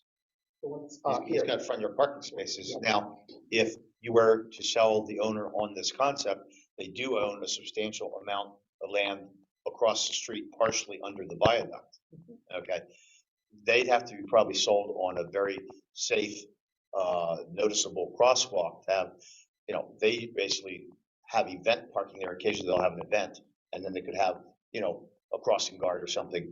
But for that to be a permanent crossing and actually a permanent customer parking across the way, they'd have to have a very safe crossing. And an example would be the Wormleysburg riverfront restaurants coming off the Market Street Bridge. You got, I guess, the expanded Dockside Willie's and Duke's. They have multiple restaurants, multiple decks outside facing the river. A lot of the parking is across Front Street in Wormleysburg, which is a 2 and 3 lane. So it's a 2 and 3 lane configuration, but they have several crosswalks that people are very cognizant of. And I think people feel very comfortable parking and knowing that motorists will slow down or stop for them. So they have to have some reasonable assurance like that to want to give up that front yard parking and gain an asset of front yard dining area. That's why that's so wide. People cutting in and out of the old municipal building, people pulling in and out of the front yard parking spaces, and then also coming up that side parking aisle between Flinchies and that commercial business to the east. A lot of things are happening there, and I noticed.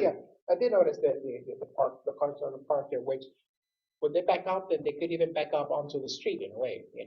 It's getting close. The width gives them enough room to angle so that they don't. Oh, there's another.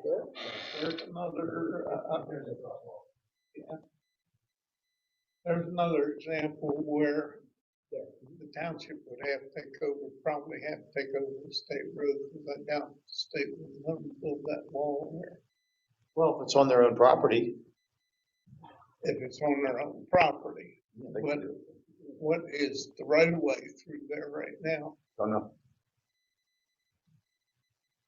So that's a Duke's. Yeah. And it works, and that's a state route. Yeah. I wonder what the width of this travel lanes are. Let's see.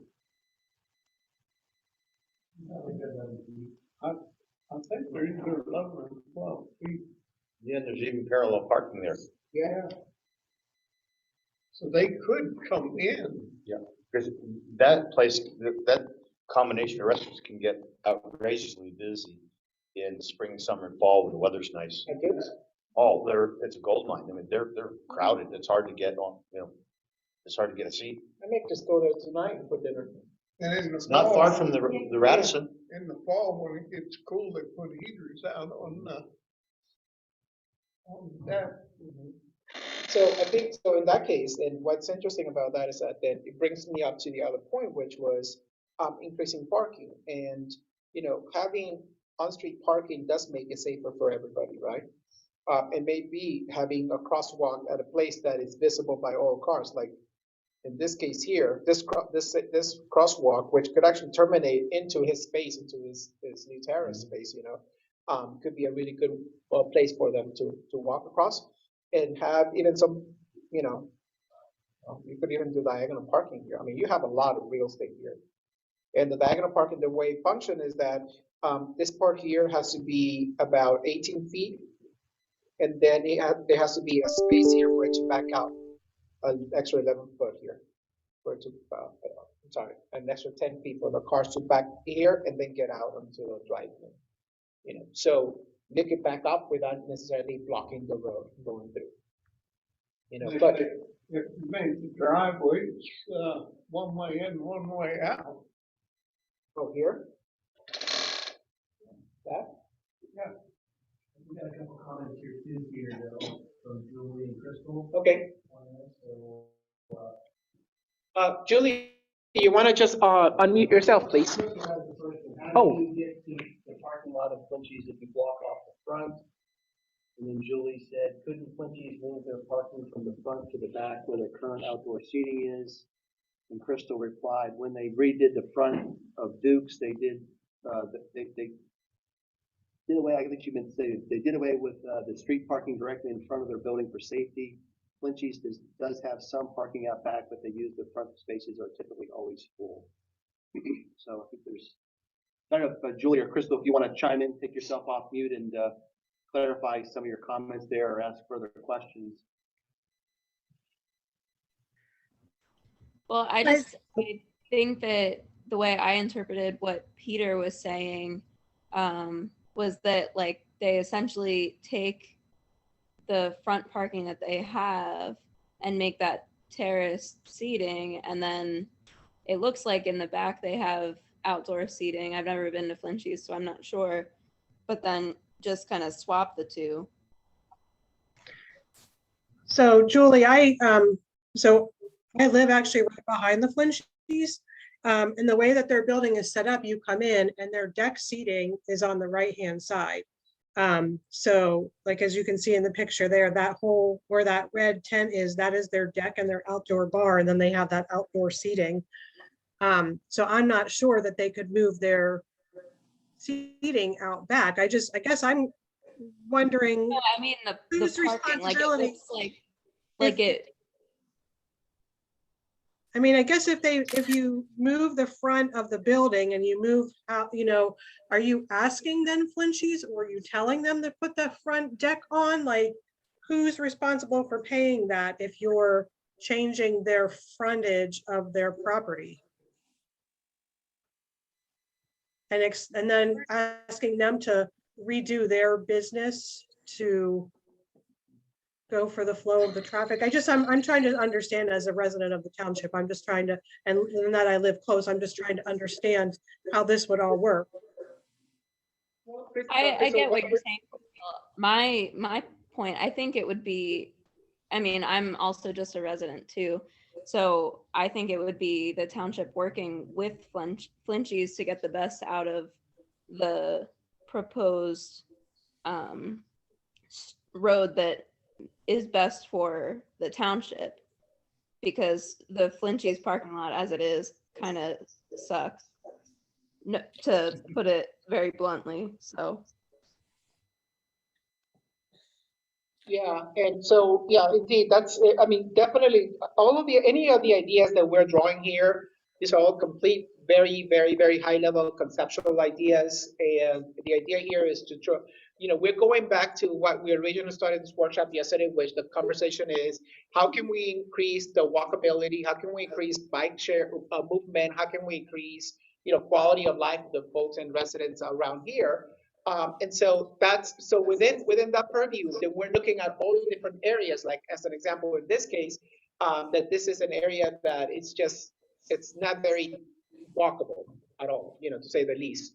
And so that's why, we are looking at this, because not necessarily because of flinches, but we're looking, I'm specifically looking at this because of the fact that the location and also the connection to the street, and also the way the building and the way that space in front of it actually does add or detract from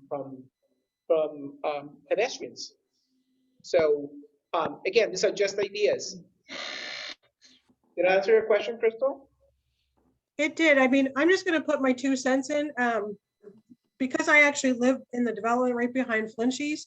I mean, the way that this is right now, I would never even consider walking up 18th Street and making a left onto Hummel Avenue to even walk this corridor to go to the Aldi's or, whatever. I mean, I've driven it, I drive it all the time. It's just not a very safe corridor. And I'm not even sure that, maybe with redoing the roadway and maybe moving, asking Flinchies to have some of their parking across the street.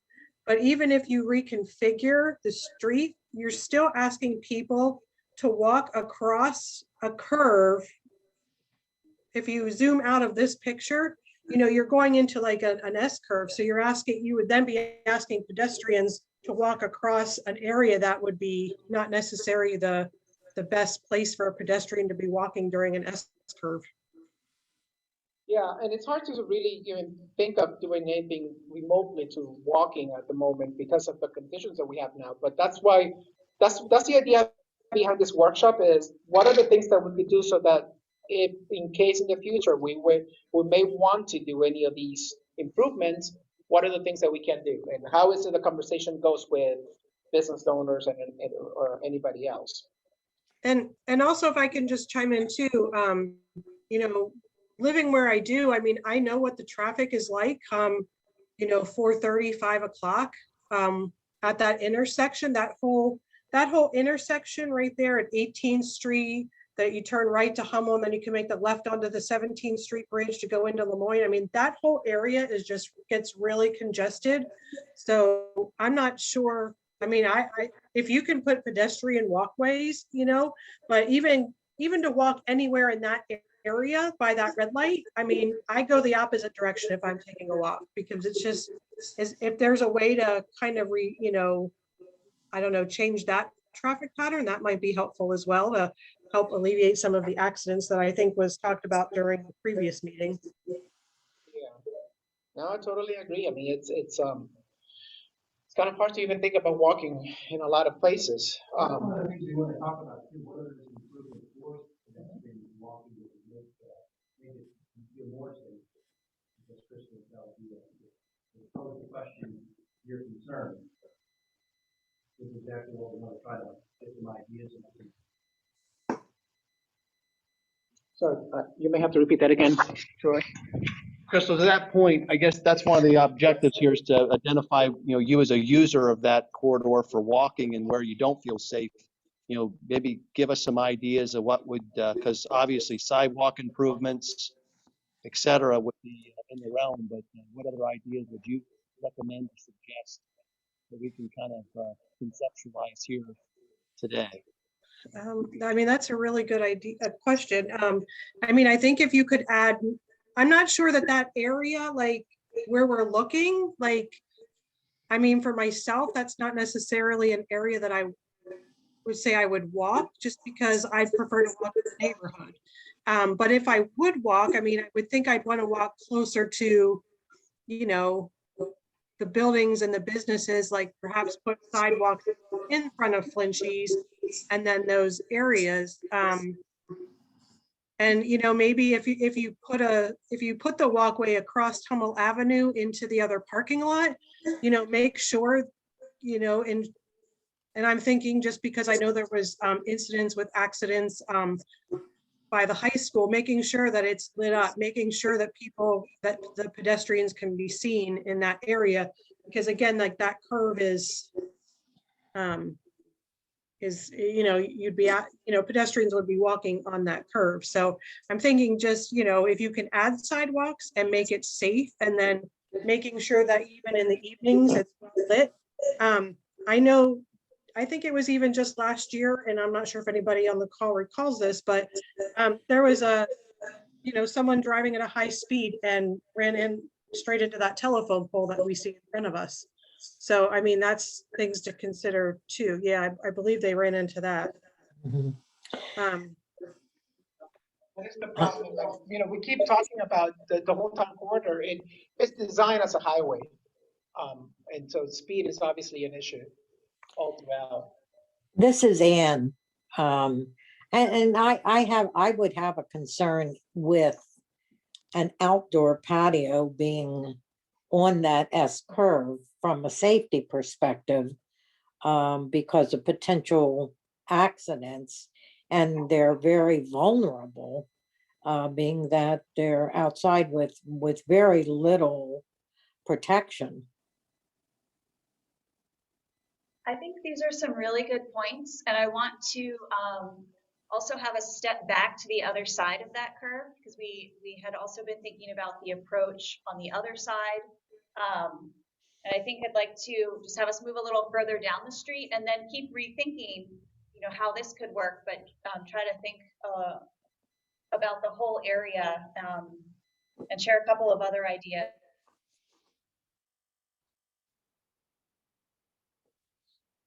This particular area as well. So, Peter, do you want to let me share for a few minutes while you keep working on that? Oh, you need to take it off. Yeah. Thank you. Is there room there to soften that curve? Tighten it up, but not only in dimension wise, but also visually. So you have things that are getting closer. So the perception of the driver starts to change and it slows down because of that. Yeah. Yeah, so one of the things that we started talking about a little bit yesterday in our introductory session, and that I want to also have us think about today, and I think this has been something that a lot of you this afternoon have already touched on, that it feels really constrained going through that curve, and you have limited visibility, and it feels very abrupt. You get to that end and then you turn and people are coming in quickly. But we want to think about how a few of these different ideas connect. One of the things we talked about yesterday is how much space there is underneath that overpass, and whether any of that space could be used for something else. We also, have been talking this morning about where the bike path would come in. So I want to think about, which side is that bike path on? Is it over on the south side here, for example? I'm just going to toss a few things down, and then I'd like us all to. Then I'd like to hear comments and thoughts from all of you. And I know one of the other ideas that Peter was just sketching as well is that this shoulder on the side, maybe we want to think about incorporating some protected parking areas over there. And as we get people, I think what we want to do is not just wait until we get people through that under that underpass and through to the other side to then abruptly slow them down. We want to think about what's happening on this side as well. What's happening with some of those existing houses as you move over towards is White Hill Village. Am I remembering the name right? White Hill. That block between White Hill and this overpass right here. What are the uses that we see happening in that block? And are there opportunities to think about having more of a gateway, having more of an announcement that you're entering into a place, that you're entering into Lower Allen Township? What is the character that we want for this area? And can we include maybe some lighting under that underpass and activation, some signage and other elements that might indicate to people before they even reach that curve in the road that they want to slow down.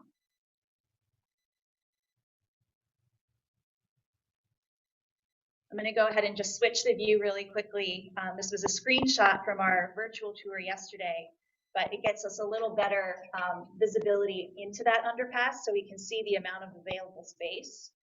And we actually talked about whether some of that space underneath that's protected from the rain, you're under the underpass, but it's still fairly open. You still get pretty good light under there with a little bit of other lighting. It could be made even more more well lit and make sure that it's safe and open and visible. Could some of that open space actually be used for things like covered seating or outdoor basketball courts, or yesterday there were even some mentions of things like table tennis. But in blue there, you can see highlighted on the south side of the road where it says available, and then all the additional space over on the north side of the road.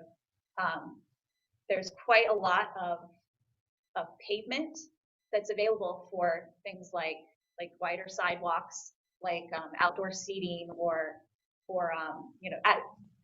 obviously no one's going there to dine, but the things like table tennis that were mentioned yesterday, that are some outdoor activities that are protected from the rain, as well as that bike lane.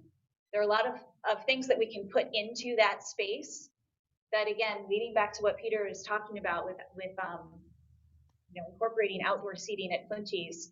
If you think about all these things happening together, it becomes much more feasible to think about having a crosswalk across that space, across the street, because you're not coming into this wide curve with a lot of open space, and then all of a sudden there's a restaurant right in front of you. We're actually narrowing the street and incorporating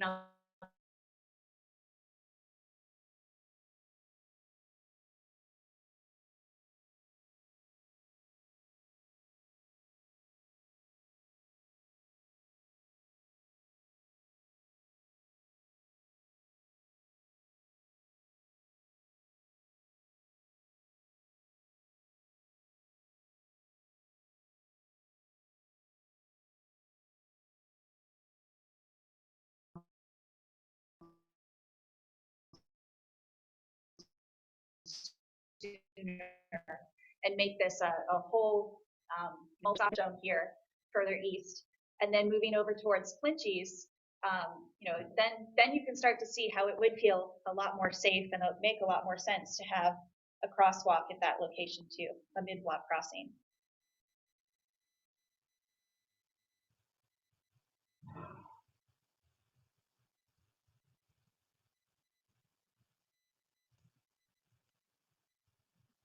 It says the feed just froze on their end, so hopefully we hear from those on Zoom that they're able to see us again. Okay.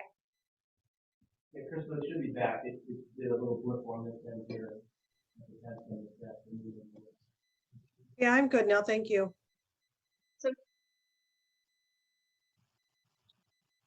So these were a lot of big ideas that came up yesterday that we haven't really fully explored more yet today, but let's bring them back up again. And for those in the room and those on Zoom, what do you think about the idea of having more public space of some sort under that overpass? And then if you like that idea, how does that maybe change your sense of I'm blanking on the word here. Your space of the area, yeah. Your level of comfort with the idea of doing something different over on Flinchies and on the other side of the underpass. And we see this as being kind of a neighborhood node that might feel safer if all of these different elements are incorporated. Who owns that land?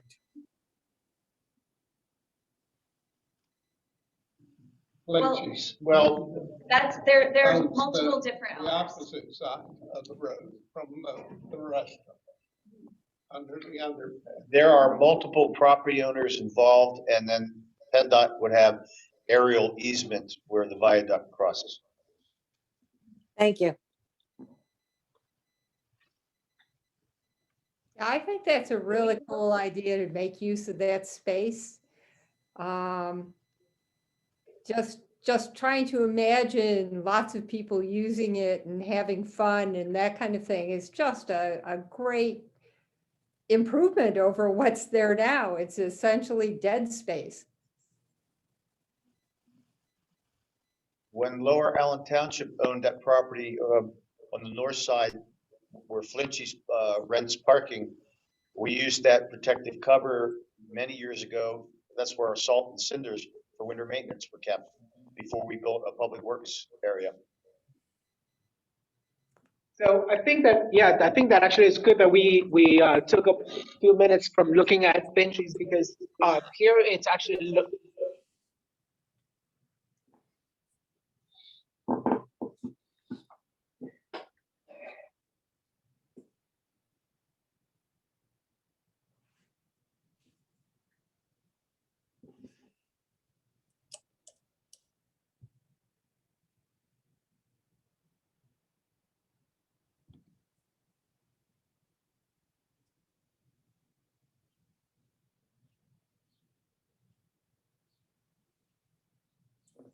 The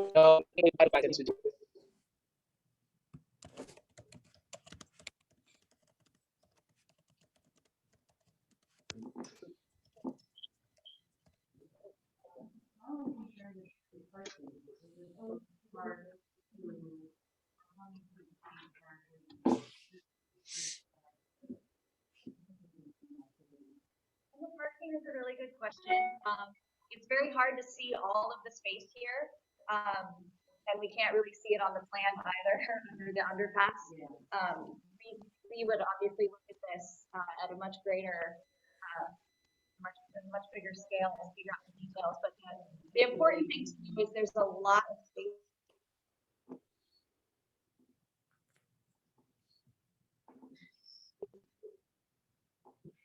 That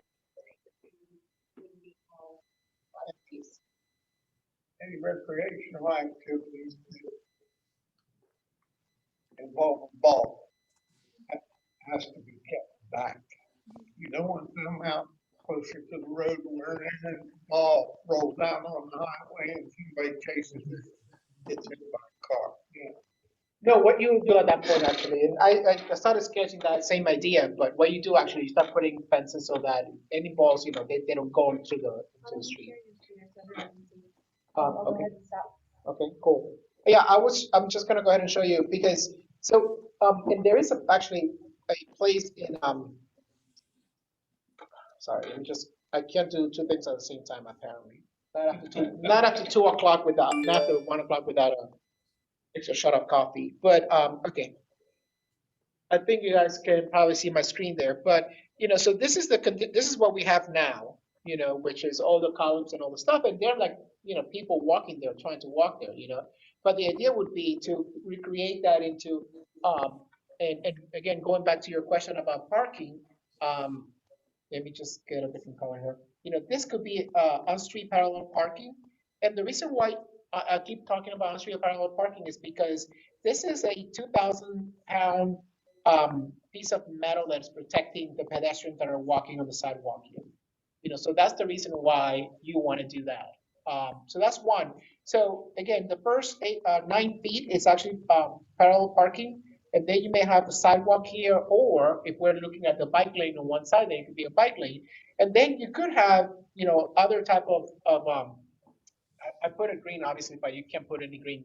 Well, there are some greens that you don't need a lot of water, so because this area doesn't get a lot of rain. But then you have again the like any kind of fencing and stuff to keep the balls from coming onto the street. But behind that, you could have like, you know, basketball courts, for example, or we talked about ping pong table, or, you know, they have those in ping pong tables that they're like concrete tables, you know, and all you do, and even the little net is made out of metal, so it's like real durable. You can dance on those things. But, and then the paddle and the ball, you rent them out from a local store that, you know, or you give your license, they give you the paddle, and then when they're done, they bring it back to you. But the idea is having amenity like this, very close to Finchie's and all the other restaurants, is going to start driving more restaurants and more business around this area because it's an active place. A lot more fun than what's there now. An observation would be that any improvements should be inexpensive and easily removable so that PennDOT could inspect the piers. They've regrouted those piers in the past. They might need to inspect the deck or the substructure, paint the metal. So, you know, you have to be prepared for months of downtime where you can easily move stuff away and bring it back later. Right, yeah. You get stuff in there like pickleball is more adults than it's kids. And when they're done pickleball, they're hot and wore out, they'll go next door and have a couple of beers. I like that. Ann's all on board with that, right, Ann? You got that right. And you know what I mean, this idea of playing sports and playing things underneath underneath, it's actually it's not really that crazy of an idea. And I could even show you an area that 376. 376, right under 376 in Pittsburgh. They have a basketball court, and let me see if I could just get us down here so you can see it. But underneath 376, they have a basketball court on one side. I mean, this is very, very tall, but at the same time, you don't need to have extra space because it's just for basketball. And if you have NBA players come here, that'll be fantastic, but you don't have to, I don't think you have to worry about that. But you also have, like in this case, they have more play area here on the left, as you can see. But on the right-hand side, they also have some kids playing equipment that they are outside on the bridge. So you could design it so that it functioned very well with access to PennDOT and checks all the boxes, but at the same time you start to activate it as a public space, and have lights that shine straight down, because that's the worst thing you could do is invest a lot of money and not put lights, and then. The nice thing about having it be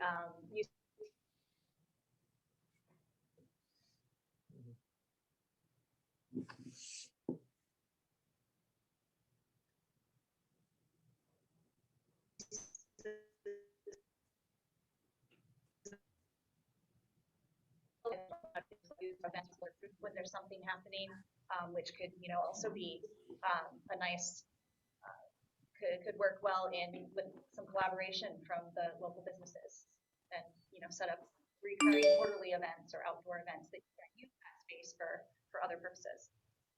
Yeah, so that's why we were thinking that making that connection, and then at that point, going back to the drawing that I got a lot of tomatoes thrown at me here, but it's that if you have some on-street parking here, parallel parking here, and on-street parallel parking on this side too, and then here, and all over the whole entire road, and all of a sudden you could potentially see how it would be to a benefit to a restaurant to actually open up terraces out there that could serve, what's happening underneath this whole entire linear park.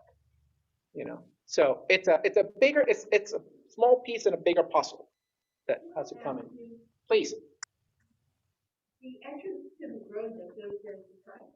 You first started talking about it, and then I didn't hear what you were planning to do to correct it, because it goes, you said it's a blind spot where they're coming out behind that one building.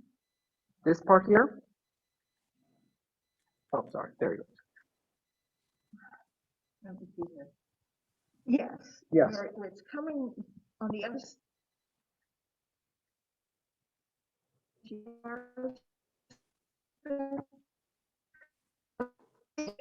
Gonna do there, because I'm still confused about that. Yes.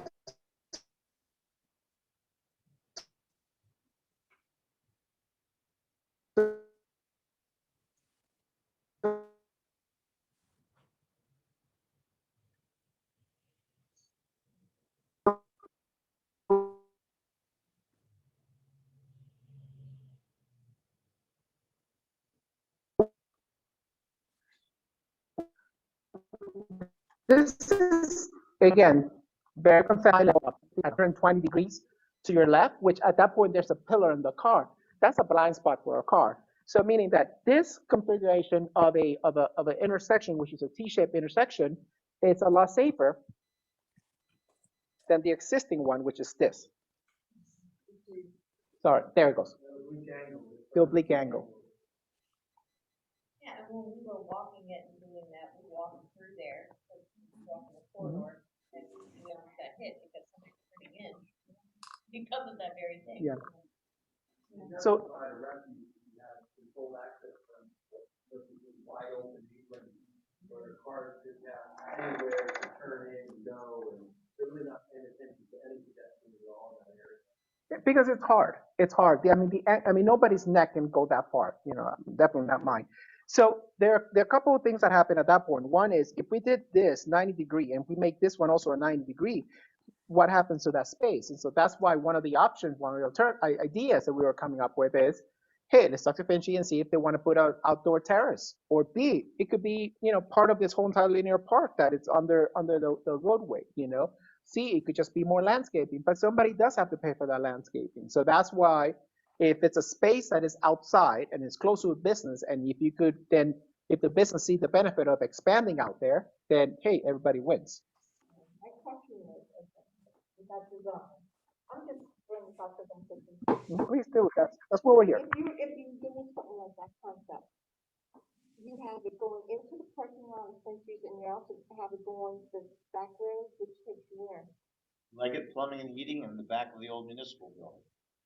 Okay. Yeah. So you would have to somehow guide them as to where to go?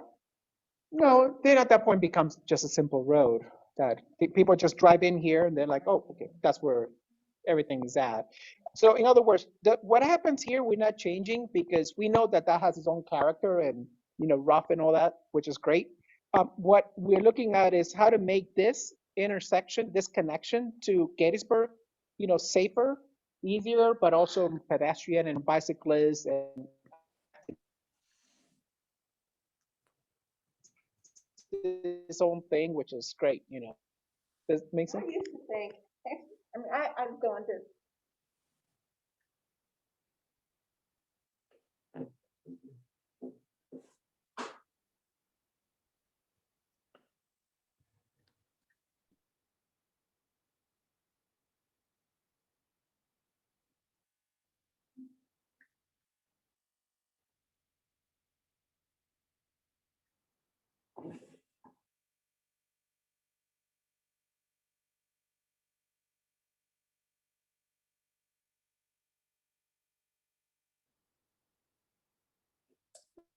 But you thought it was more.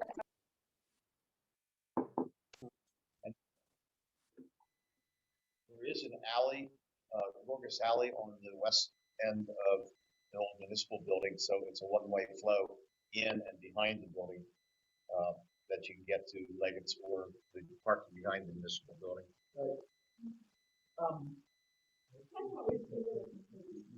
You have a question?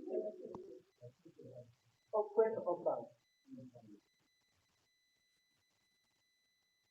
Cisco, you want to start us off with a question? Oh, I just was commenting, when you were talking about adding parking along that area, I almost think that that would become a safety hazard for people walking in that area because it is on an S curve. And then if you're asking, if Flinchies would potentially put this deck on there, then that's causing more of an issue with the amount of cars that already travel on that road. You want to put, you're suggesting adding parking, but then that's going to become a hazard and make it more difficult for the cars that are trying to pull out of that area to then, see around those blind spots. I'm just not sure that parking underneath that bridge and in that area would be the safest option. Right. Yeah, well, and again, these are just high level ideas that we'll have to obviously work and chew on some more, but this is something that we started yesterday. So, there's a lot that we still have to look into and maybe the whole idea of this area is just how do we take the pedestrian cyclists along this part of the corridor and not really worry about, trying to think about Flinchies adding more outdoor space, but possibly still trying to make some type of improvement to this oblique angled intersection part. We skipped right from the municipal building and the park here all the way down to Flinchies. There's a couple of things that I want to call attention. Yeah, so let's do that. Yeah, let's, because the other thing, and you had a question, you had your hand raised. We need to go back because Kirsten and I were talking before this session, as we ended the previous one. The bike lane, as it continues down the corridor, it looks like we were thinking maybe about crossing it over in front of the township park to the north side, but then which side do we want to continue? I mean, we don't want to have it keep on going back and forth because I think, Marilyn, if you're still on, probably as a cyclist, you would prefer to just have it one straight pathway versus having to stop and cross over. So let's think about that too. Ann, did you have a question or comment? Yeah, I did. I wanted to say that I very much do agree with what Crystal said. And my concern too is everything I've seen proposed here today, and I'm sorry I wasn't there yesterday, it's everything's hard. And I would think we'd want something, some softness to as an introduction to this heavily industrial corridor. And I'm saying there has to be some landscaping that's incorporated somewhere along the line. Okay, great. Kirsten, do you want to go back to If you go back to the flip side, right? You want to pull it up on your iPad? I have a couple, so we'll see what we want to talk about, and I'll move around if we need. Mm-hmm. Okay. Did we want to look at the other side? No, where you have an in and an out, that won't work because you've got a street there that would then be one way to a dead end.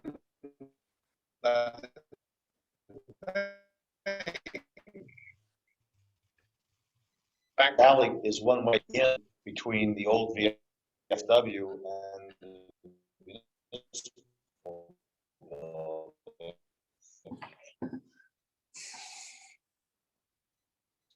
So you have a one-way loop behind it.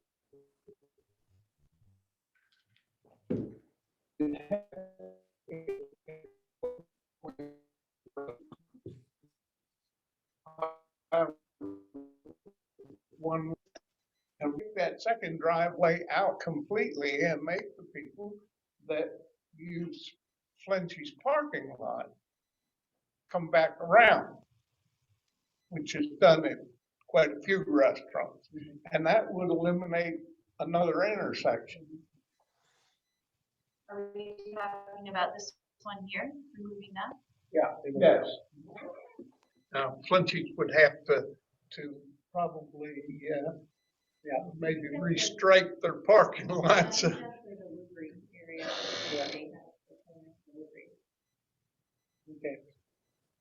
Yeah, but Hummel definitely have to stay two ways because it is a two-way alley at the moment. Yeah. Do you want to share the other stuff going back to in front of the municipal building?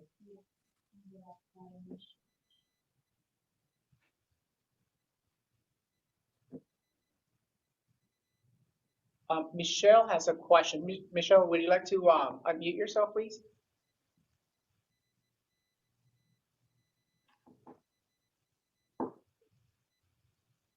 Michelle, yeah, I just answered. So Michelle asked a question about. Sorry, I was having connection issues, so it was a little, it was very spotty. So I'm just taking a step back and listening to everybody's comments and some questions. But I think most specifically when you were talking about the basketball and some stormwater and some MS4, I think more globally in nature, I know that Gettysburg and along the corridor, there's a lot of different zoning components in this. So I really just wanted to throw the question out there, and not really needs to be answered right now. I just really wanted to throw this out there. And I know Troy and I spoke about this before. But when you're envisioning and taking a look at some of the concepts that could be implemented along here, is Lower Allen considering having conversations with surrounding municipalities and taking into consideration and considering maybe modifications to the zoning? And what I mean by that is when you're considering a concept, making those connections to people. So for example, you know, you've done a really fabulous job in putting that park in by the Lower Allen Township building, but who are you looking to connect when, where, and why? So where are those people walking to and from, and how are they going to get there? Right. So I heard earlier in the day that an individual I believe her name was Julie. She said, I'm looking to move because I can't get there by way of walking. So if the thought or consideration is to put a basketball park, just an example that I'm using underneath the bridge, who's going to get there and why? If elementary students, middle school students, high school students can't walk there because they live 2 miles away, perhaps we could put it in a different location. Is it going to be located in an industrial zoning area, closer to a residential area? So just think about that as you're continuing your conversation. Or is the township looking to potentially rezone areas, 10, 15, 20 years out, and having that dialogue with surrounding municipalities? So I just wanted to put that out there. Didn't need it to be answered today, but just put something to put out there for longer term planning. Yeah, thank you so much. No, that's a great question. And then Troy, you gave us an answer, right? Yeah, so I know just typically, these processes do give information, and it's used to inform, how the township needs to make any zoning amendments or adjustments that would accommodate whatever future land use uses that we're contemplating through this process. So that's always a natural outcome of this type of work. Yeah, thank you. That's a very good point, because indeed, spaces that don't have eyes on them, they become a problem space.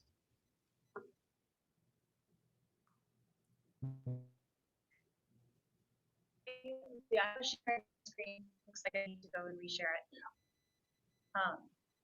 I think we'll talk a little bit about that with this next segment as well. We had been talking about bike paths and sidewalks at various different points along the corridor. And one thing that we want to do, we're jumping in and looking at specific ideas in different areas, but we also need to keep going back to the big picture and making sure that as we come up with things in different areas that we either like or don't like, that we go back and make sure that we're getting that entire connectivity network for the bicyclists and the pedestrians to connect. So this was something that we looked at a little in our earlier session, just before this one. And we didn't quite go back to that level of figuring out, how do the pieces connect? And so we wanted to bring this back up and then continue on up the corridor to fill that gap that we did kind of skip over. So we showed in our earlier session the bike lane on the south side of the street. I'm gonna go ahead and highlight that. Right down here, we had the bike lane on the south side of the street. Did it stop sharing again? Yeah. There must be a really big storm going on. There is, yeah. Solar flares, blame it on that. Yeah, there we go.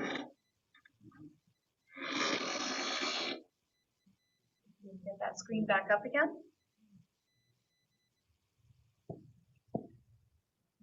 Yeah, so we had the bike lane on the south side of the street. It's not gonna, is it just me? Do you want to try to share this?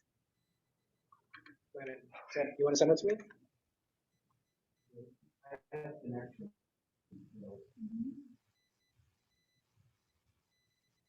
gonna try one more time, and if it kicks me off again, I'm gonna send it to you and see if yours is better with the internet than mine is. All right, we'll see if third time is the charm. See how long it lasts. There we go. Our bike lane on the south side of the street. And one of the things we actually were considering here, we'll come back to this. I don't want to get derailed. I want to look at the whole corridor, but we had thought about the idea of actually taking one of the lanes and removing the central turn lane entirely. We will look at the traffic volume. The traffic volume. It is looking at vehicles. We have to make the turn from the second lane. There's still a lane where cars can go around them when there is a vehicle trying to make a turn. But we don't have that wide shoulder bike lane at this point. So we thought by doing this, we can still make sure that double bidirectional bike lane can be continued up to the township building. Then we had here the reintroduction of some kind of median. And what we wanted to ask about is whether we want the bike lane to continue on the south side of the street at that point, and go along the front of the township building, all the way up through the rest of this corridor here? Or would it be beneficial to move it over to the north side of the road? We want to know, for bicyclists, where are the connections and which side is it best?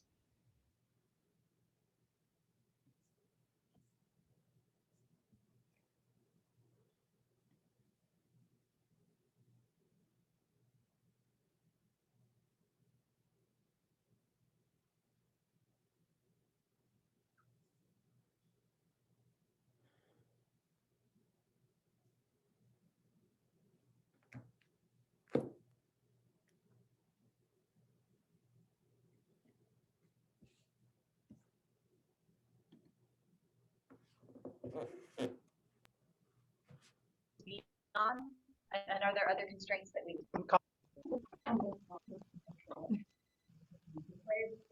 other side of the park over here. It's up the road from the park. You're looking at the bike route on the side of the road. So from the highway, from the western edge of the corridor, from the highway up to about this point, we had been looking at a bi-directional bike lane on this side of the road. Yes. I'm not a bicyclist, but I would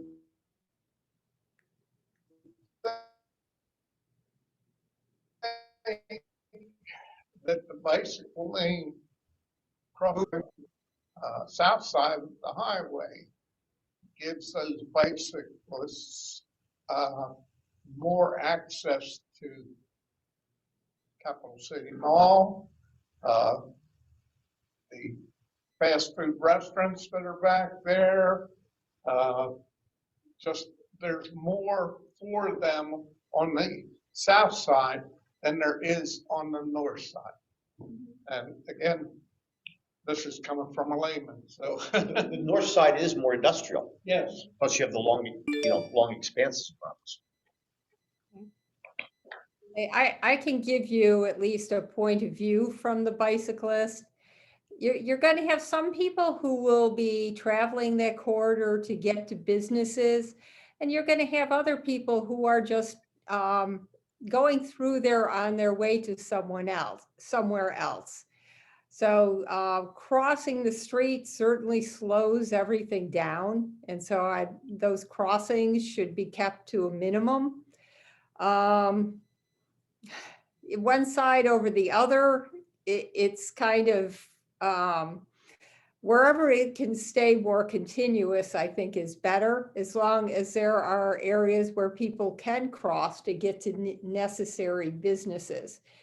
My other concern is we're talking about on-street parking, and that's fine as long as adequate space is given between the parked cars and the cyclists, so that we're not riding in what we call the door zone. So as people are getting out of their cars, they're not wiping us out.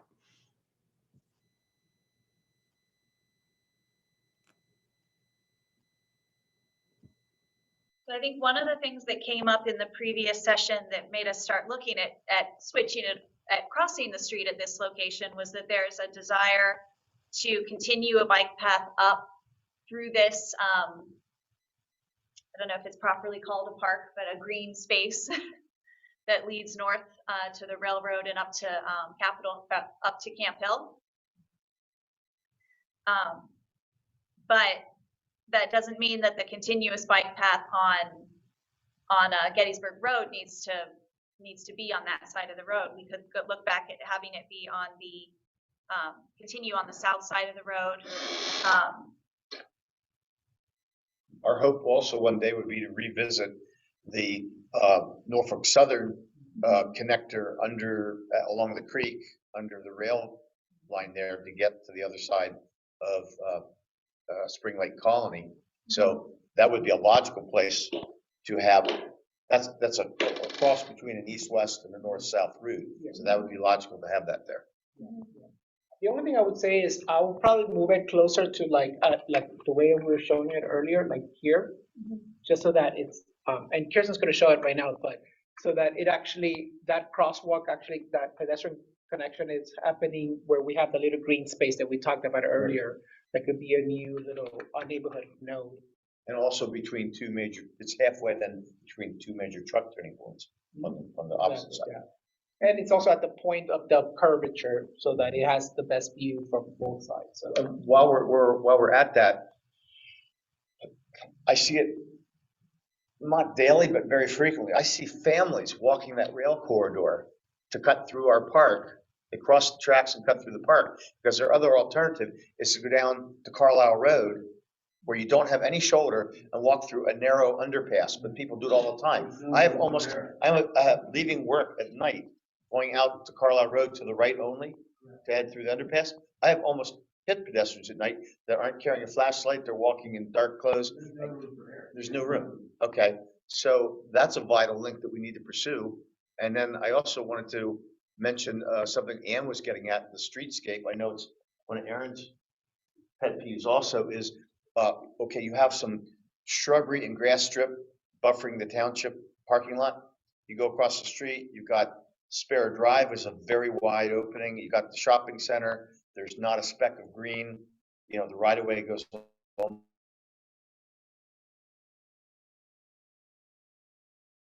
in the restaurant, and then further west on opposite side of Carlisle Road. So you've got RF Fager on both sides of the road. It's industrial. It's plumbing, heating, and roofing supply. Not a speck of green.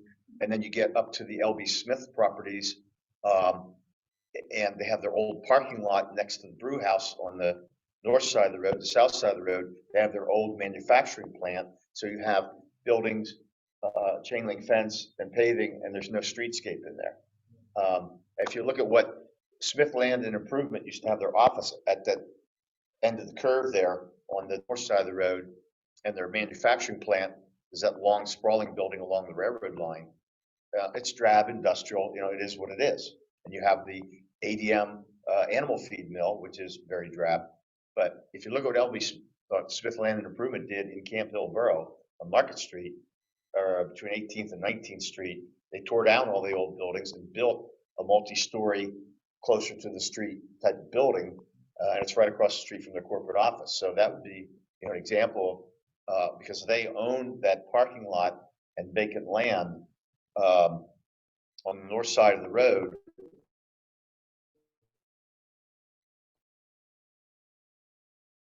I don't know if you can zoom in on it, but we were on some access control, and they wanted 3 driveways, and then they lost their tenant and they never built it. So yeah, just beyond where all those other duplexes have been torn down, except for there's one building that has a business in it. Yeah. So it would be further. So that's a good spot right there to think about. Other way. So past the brew house. So you're seeing the ugly streetscape or lack thereof. Okay. There's no streetscape. Then you have the brew house. I think they use some of LB Smith's old parking lot for their overflow. But if you keep scrolling eastbound on Hummel, which you're actually on State right there. So it goes from Gettysburg to State, and then it'll soon become Hummel. So there you see that one house left. That has a business in it. Then you're into the LB Smith properties. Okay, so there's not a speck of, there's not a tree, there's not a shrub. Well, I see a few shrubs there. So that's what I'm talking about. And then you get to the mill.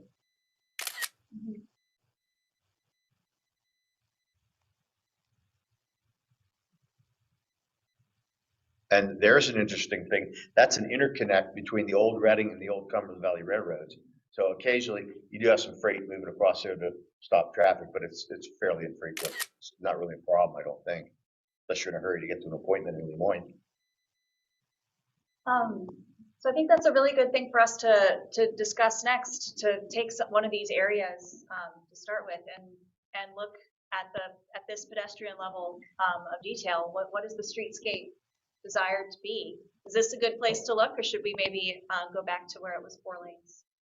And also, are there any land use changes you want to see through this part of the corridor? And obviously,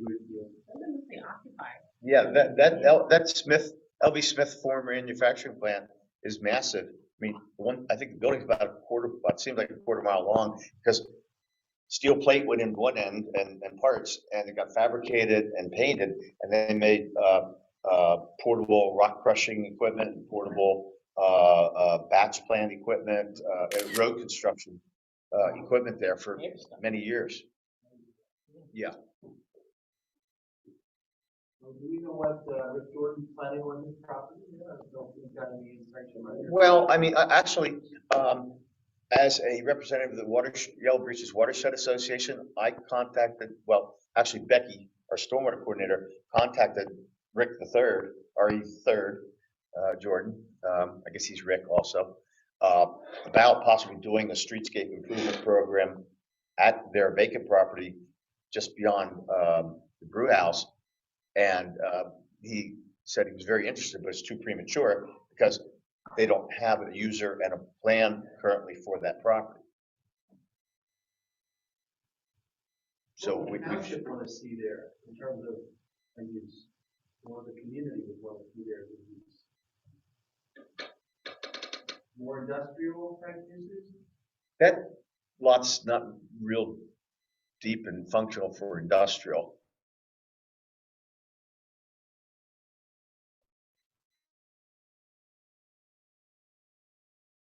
That you turn into a chain link fence, gravel storage spot for more equipment. I mean, I'm not saying that that's what they're gonna do, but they potentially could do that, right? They could. That's probably not what you wanna see. No, and I think their concept was a mixed-use building that could be like retail, mercantile, business type building with multiple tenants, and they had a primary tenant drop out, and we were also conditioning their approval on access restrictions to not having 3 or 4 driveways, and then they just dropped the plan and haven't found a user for a building. But I would think it would be maybe a mixed-use commercial building.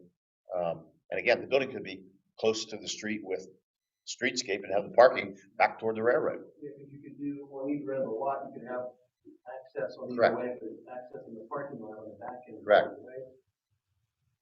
It looks like what Kirsten's drawing here, we're maintaining that bicycle lane on the right-hand side, if we're looking at this picture. That we've maintained on that side of the roadway. That's consistent all the way through the corridor now, right? Right. Yep. So Marilyn, does that make sense? From the cyclist perspective? To stay on the same side of the road? Yeah, I think that we tried to maintain that now for this. Yeah, I on mean- the right-hand side, or south side. Yes, I think that makes the most sense to stay as much as possible on the same side of the road. And then as we were talking about the streetscape and, going along that street, I took a few screenshots so we can visit a few of those spots and talk about, the streetscape itself. Greenery was brought up. We have here, I've drawn a few little trees on the side, but obviously we have the utility lines right overhead. So what we can do there would have to be lower. We have here. And that has come up earlier, but I wanted to look at a few of these spots and think about what is the streetscape character that you want. Do we want to think about things like lighting, or are we mostly talking about green landscaping? I'm going to open this up to the group. We're talking about in this whole area, between blocks of all the existing commercial and industrial uses, what is the streetscape? What kind of improvements and character are desired? Looking at this picture, I'd have to say buried lines would add a lot. You've got so many poles and so many lines along that corridor. It's very industrial looking.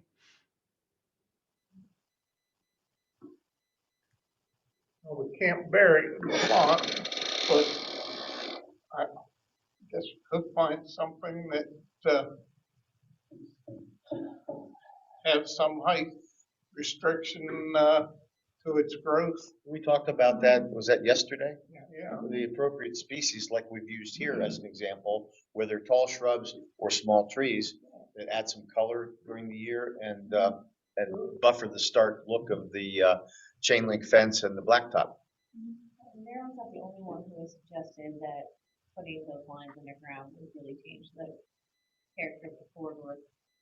There is rock and there's a lot of right-of-way issues along there. I'm not saying it's impossible, but it is a little cost There would prohibitive. be no money left for the pedestrian and bike improvements if Right. you put those utilities underground. Well, we can always dream, right? But it's historic. You know, it gives you that 1900s look. No, literally, before we planted street trees to hide that, you look at old pictures of Lemoyne and Bottleneck and Market Street, Lemoyne, all you see are poles and wires. Yeah, lots of wires. Yeah, and trolley tracks. What about on the other side of the street? Is this, you know, an area that's worth doing? Lots of things like greenery or street trees? Except that the businesses have their parking right up to and into the right of way, so they'd be giving up parking. It's for, let's say the Lower Island Shopping Center redeveloped and put the building close to the street with some streetscape, like the restaurants close to the street, and put the parking in the back. It could work there, but I think that's gonna be a tough sell to the businesses that have parking spaces in the front yard that are actually, some of which are in the PennDOT right of way. That they're giving up parking, and what are they getting? Where's the trade-off? Unless they're totally redeveloping the lot like Smith Land and Improvement would be doing, then they could obviously do that. And if our goal is to put a bike path in this whole area, then I think we do have to be concerned about lighting. Well, and again, you have a turning lane here. You know, that always lends itself to the potential for a grass medium with trees.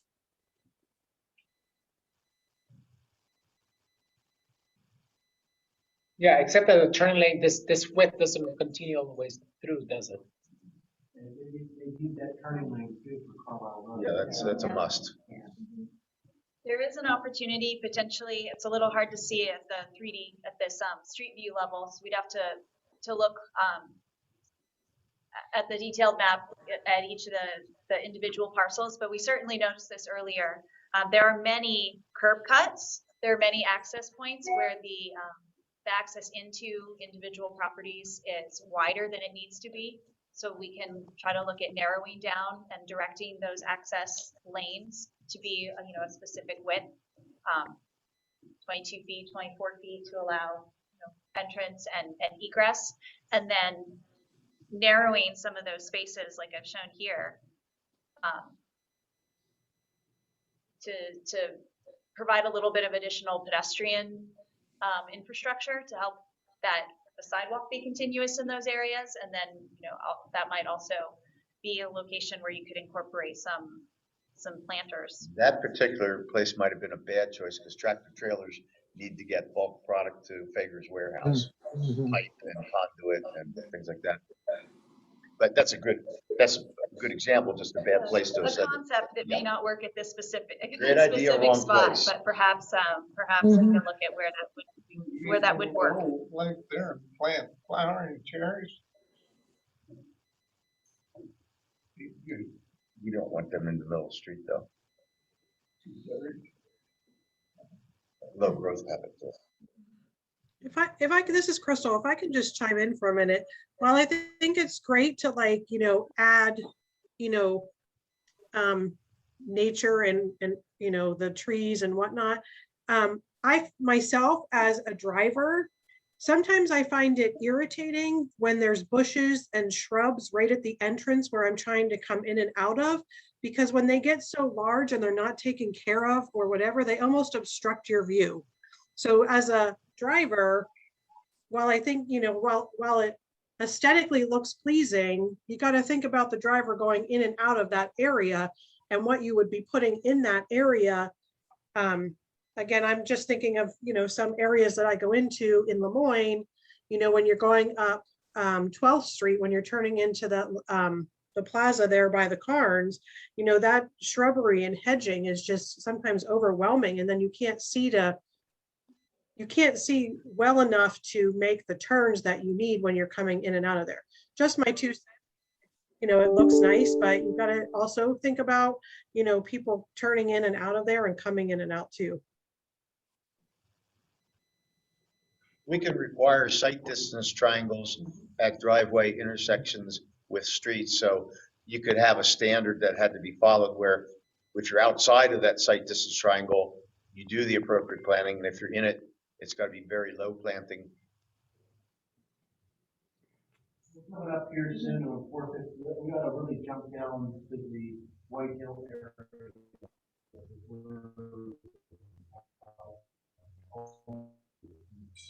We can keep on that. If there are other streetscape ideas, we can always mention them later.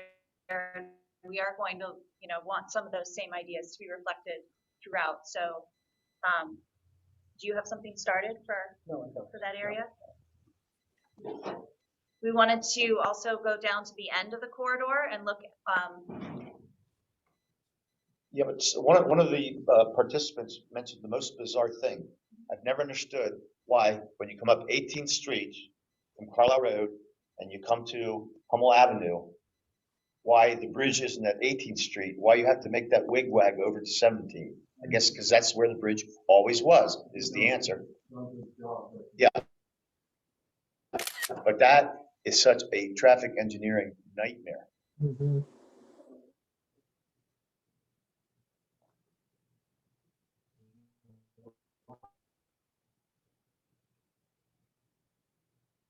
Because you need signals at both stacks up on 18th Street, very far out, almost to Carlisle Road sometimes, particularly when you have a train coming through at morning rush hour. But a lot of commuters use that route to get through Lemoyne to East Pennsboro, to the office complexes near where you're staying. And that is a mess in the morning, because then you have the delay of the train, and then you have the wigwag of 17 and 18 offset. So this is the area we're looking at here. Yeah, that's where 18th comes out to Hummel. You can see State on the right hand leg. That building in the foreground on the right is no longer there. That burned down. And then next to it, you have the White Hill Cafe where professionals drink. So up here, this is where we were thinking that a bike path would come out, and the area, just to get everyone oriented, this is also where we were looking at under the underpass, maybe having some space out there, and here, right up here is Flinchy's. And we want to think about what happens on the other side of that street. Where does the bike path go? And what are some of the uses along this area that are needed, and as well as any traffic and congestion issues that we need to try to resolve. And you have that green triangle at the corner there that has the Hemp Brothers billboard. That's a potential, gateway, green space, welcome spot. This is something that you see. I mean, this is a gateway into Lower Allen Township as people are coming in and driving this way. What do you want the front door to look like, and what uses do you want there? And then we just give up from there to the Lemoyne border because it's a real challenge. And if you want to scroll, if you could scroll toward Lemoyne, just toward the bottom of the screen, if you scroll a little more, you'll see the offset intersection. Well, I can show that. That was a still, but we can go and scroll down there. There we go. Do we need to look that far back? So there you go. There's the brilliant offset. John, at some point in time, we're gonna have to replace that bridge. That would give them a perfect, they wouldn't have to shut it down. They couldn't continue to use the old bridge and build new ones up. And the deck was just redone. Yeah.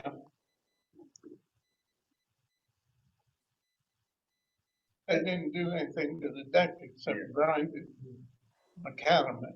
So you have a kind of interesting old train station there along the tracks. And then some properties that are horribly difficult to get in and out of, those remaining residential units there. And you have a building supply place that owns the building on corner 18th and Hummel. And the train station, they're common ownership. And you see the building material stacked along the railroad line there that's paver block and stone and brick and things like that. They have their business is actually, the main building's further east toward Lemoyne, and they have a somewhat odd driveway. They have a way in and out by just near the rail crossing, between the rail crossing and the traffic signal. There is a driveway there, and there is a pedestrian gate on a sidewalk at that rail crossing to link to Highland Estates and Highland Gardens. Or Highland Gardens, Highland Estate and Highland Park. So we have a old established residential neighborhood that, 1940s and 50s, that is stable, tree line, has a park. Each little place has its own park, but you could get a good pedestrian connection to a bike trail there. Would be an asset because you have lots of people living nearby. So And then which way is that? Is that to the left, to the left To the on left. here? Yeah, do you mind if I make a statement? This is Kelly. Yeah, everyone in Highland Park wants that intersection to be safer. People said people would come over from Camp Hill, Lemoyne to go to Highland Gardens, go to Giuseppe's, come over walking with their cycle, their bicycles. It's just so dangerous. And, there's not even a cutout for electric scooter wheelchair at one of the crosswalks, like a curb cutout to get over. A lot of the neighbors have talked about this intersection really being tough. And then I don't know if anyone in this group was in the pedestrian meeting at all, but they talked about having, talking to the railway about having a bridge, not for cars, but just for pedestrians, for bikes and walkers, that goes over the railroad right there with the glass company. And just continue over the railroad to get to Camp Hill that way. But that was something that was talked about if anyone was at that meeting. That was discussed. I think one of the other things that you had mentioned at the Fed Bike meetings was the crosswalk being on the wrong side of the road at that 18 intersection. And we are working on that. We did get a grant to put in a crosswalk on the correct side of the road. Since the sidewalk is on one side and then the crosswalk is on the other side, so that crosswalk will continue on with the sidewalk. And we've also done some phasing with the light there, I think, to make it easier for pedestrians crossing. That's part of the grant too. So that is one of the projects that we are working on. The bridge is probably a later, a later type. But there's also not a cutout for one of those, the crosswalks. Like you'll actually have to, get out of your way and get in the traffic if you're on a scooter or like electric wheelchair. And I think a curb cut was part of that that grant on that other side. Is that at the railroad or is that at one of the intersections? Here. Here. A lot of cyclists are very afraid to go into that area. Crossing the 18th Street Bridge and cutting over to 17th. I'm more accustomed to being in traffic, and it's much easier to do than you think it is, primarily because it is such a strange intersection. Cars go really slowly through there, and so it's pretty easy to maneuver, and the lights are timed so that you can maneuver pretty easily from lane to lane and make your left-hand turn and do the things you need to do. But it's very scary for people who aren't used to riding in traffic to attempt to go through that area. But I find that people that live in this area, and they actually go fast because they do know it, and that's the problem. The cars, the ones that don't know it, they kind of slow down. They're like, hey, what's going on here? What's happening? Oh wait, this is a weird thing. But I'm talking primarily about the area between the bridge and 18th Street, 17th. I forget which way it goes here. But there's so much congestion, it usually doesn't go too quickly. Are cyclists usually going on straight and continuing down, down Hummel? This whole area is, people only ride in this area if they need to use their bikes for transportation. It's not pleasure riding. I can't honestly tell you who does what. I know there are people who go straight down, you know, the entire length of the road to get to where they work. Other people will have to do what I do and go across the bridge and make the right and then make the left to get into Highland Park area. The reality is people need to walk and bike everywhere, and they find a way to do it. Some ways are safer than others. Some ways are quicker than others. If we can provide a quick, safe way for people to use that road, that's the ideal situation. Where would the best connection be? Is there a desired location for a better connection? But you're talking about a connection, connecting. For bicyclists or pedestrians?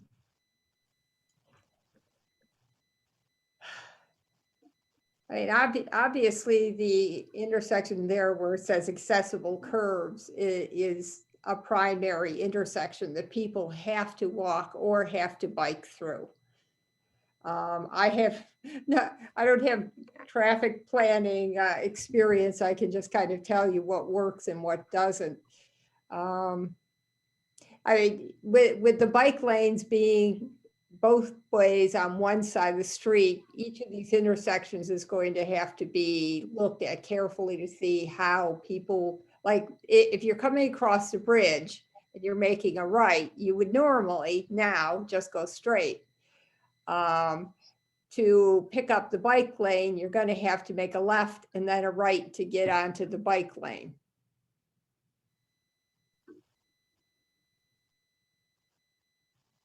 Where is most of the traffic going? Would we say that it's evenly split between going straight in this direction and turning left? I don't have any statistics on that. Personally, I don't ride Gettysburg Road any more than I have to because it's not particularly safe. I would say probably more people go straight because it is Bike Route J and it is advertised as the main way to get to points west of Harrisburg. What about for vehicular traffic? What are the cars? Is there a primary movement between whether cars headed from Harrisburg are going straight or turning left, or is it fairly evenly split?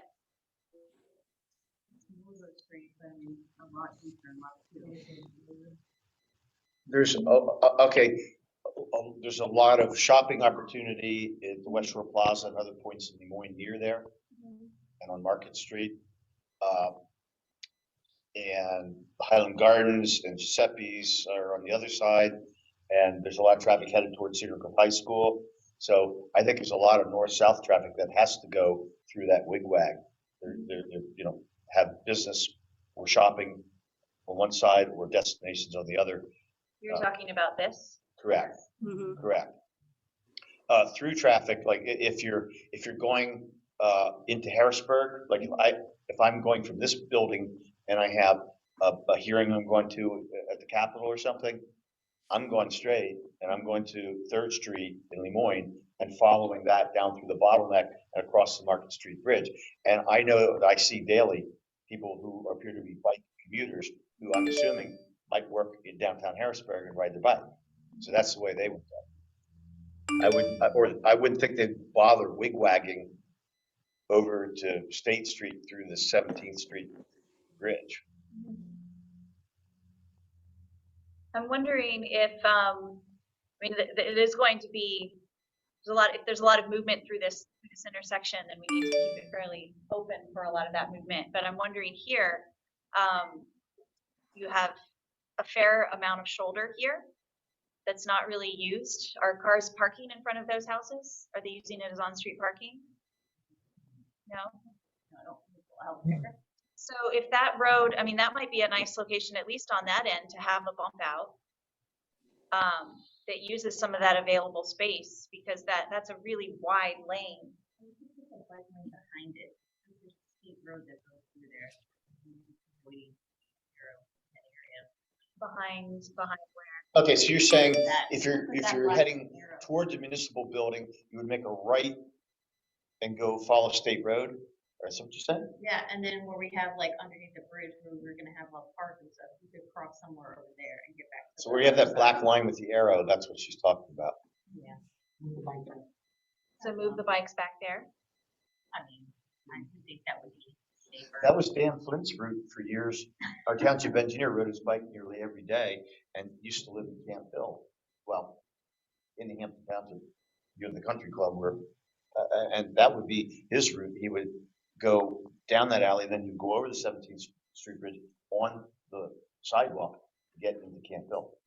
So they'd cross somewhere under the overpass back there, and then they'd pick it up and they'd follow along this That's alley, That's what I'm thinking. Yep, and then come back out here. at the traffic signal, and you can, you shouldn't ride your bike on the sidewalk, but, people do to get across the bridge, or you can walk it across.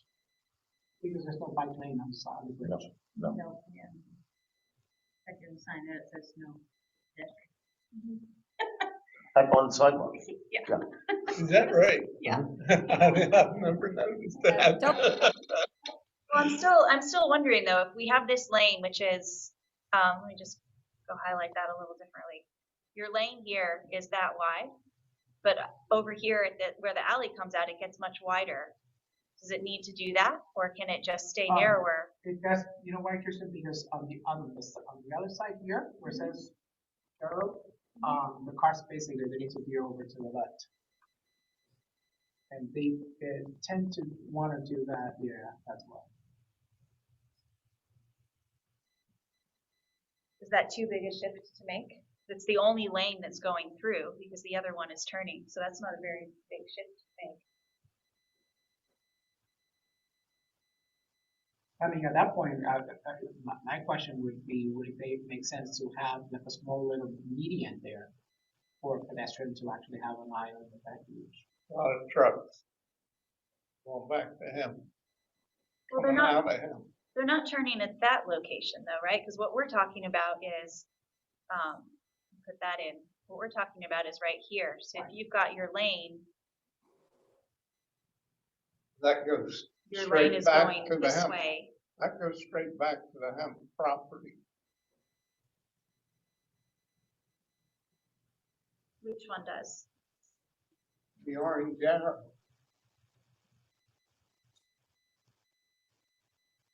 Well, we're talking about the median on the middle of the road there. Kirsten, you want to just highlight the, Right, that. right here. To help crossing, Yeah. pedestrian crossing, is that right? Exactly. Okay. Yeah.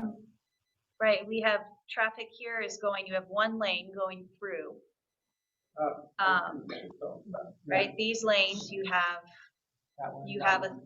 through, and I suppose they're turning, they can turn left also, but this is just an alley, right? It's not a major, it's not a truck route. Right. So that's not going to need a large turning radius. And then having that median there, it slows traffic down coming into Lower Allen Township and going towards that, going towards the underpass and then the curve in the road, because you are, instead of entering this block with this much space, we're narrowing the amount of space for each lane. But I think we just discussed a little while ago that the pedestrian crossing on 18th Street at the rail line is on the opposite side of the street, and that crosswalk is to be moved to the other quadrant.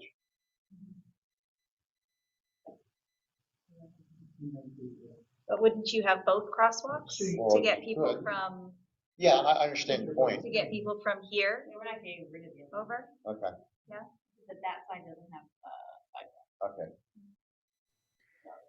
I just saw the green arrow along the other side of the road, and I wasn't sure what you were proposing there. Well, that was, we were just talking about where the bikers Okay. go. I don't think Um, there's a crosswalk by the bridge either, and that's something that needs to be looked at. Well, just real quick, the current crosswalk that is there, that's where they don't even have a cutout, like a curb cutout. So there's not, like they have a crosswalk, but there's not even a way for some. Hmm. Right here, we need to improve the accessibility of that crosswalk and include accessible curbs, Yeah, and then, which is underway. And then the new crosswalk will be the Across, across there where you do the road. where you have to do accessible curb. You saying here to here? Yep. Here to here, yeah. Yes, exactly. And then we need one over here. Is that the discussion at the bridge? Right now, there's nothing at the bridge. Yeah. That'd be a long way to cross, wouldn't it? Yep. Yeah. Yep. Yeah, there's a lot of movement. Yep. Yeah, is there a need for pedestrian movement at I mean, that level? and at that quite location, or frankly, can it if- go- If you were heading from Lemoyne into Lowround on the sidewalk on the railroad side there, you could go up to that 18th Street intersection, cross over, then come back on the sidewalk to get into Camp Hill, because there is no sidewalk on the other side of the bridge. And on no, this just real side, quick. I have a it's question. all commercial. Customers. You got some. Right, Kelly? Go ahead. Where's the bus? The bus stop, so does that matter, like where the bus stop is? Because I know it's right past where the glass company is. I don't know if that affects where the bus, I guess that could be moved, right? Like where the bus lets people off, or, The bus stops, yeah. because it stops right around where she drew that like yellow triangle, I believe. I've gotten off there, but I don't know if the bus driver, if they just did it because I said, hey, let me off here, or what, if there's an official stop. So I didn't know if that makes a difference, but. Yeah, that's gonna be next. Yeah, Are we going so- further down? Do you want to? Yeah, no, that's okay. No, but, the only thing is, so the only question is this. This crosswalk there, is that the one that we were talking about that I heard, or? I don't know why you couldn't just go up from 17 to 18, cross there and double back. So for a pedestrian, let's Yeah. say on a day that is cold or hot, that's a block and 2 blocks and a half more. And so the question is, would a pedestrian want to do that? No. I wouldn't want to walk, I would not want to walk in that area. I'm If sorry? I was, this is Crystal, if I was a pedestrian in that red circle that you have right there, Yeah. like, I would not want to walk. I would not feel comfortable walking there, because you have the people coming off the bridge turning right, and then if they can go, they're gonna go. You have the people that are coming, I don't know, I just don't think that's a safe area for pedestrians. At least for myself, I would avoid that area, like, I would find some other way to go if I could. You would have Yeah. to lights stop all traffic. So, There are other row of houses. There's no more houses to the east until 10th Street. 10th Street. So there's not really a need for it. No. Okay, And the other side of the street is the same way. do we want to then jump at the other section, the last bit? Sure. You have the map on here? No, I don't know. I haven't got any of them out, so yeah, just go and You Google might those need to go things. back to mine because yours is low on battery. Okay. You want to try yours again?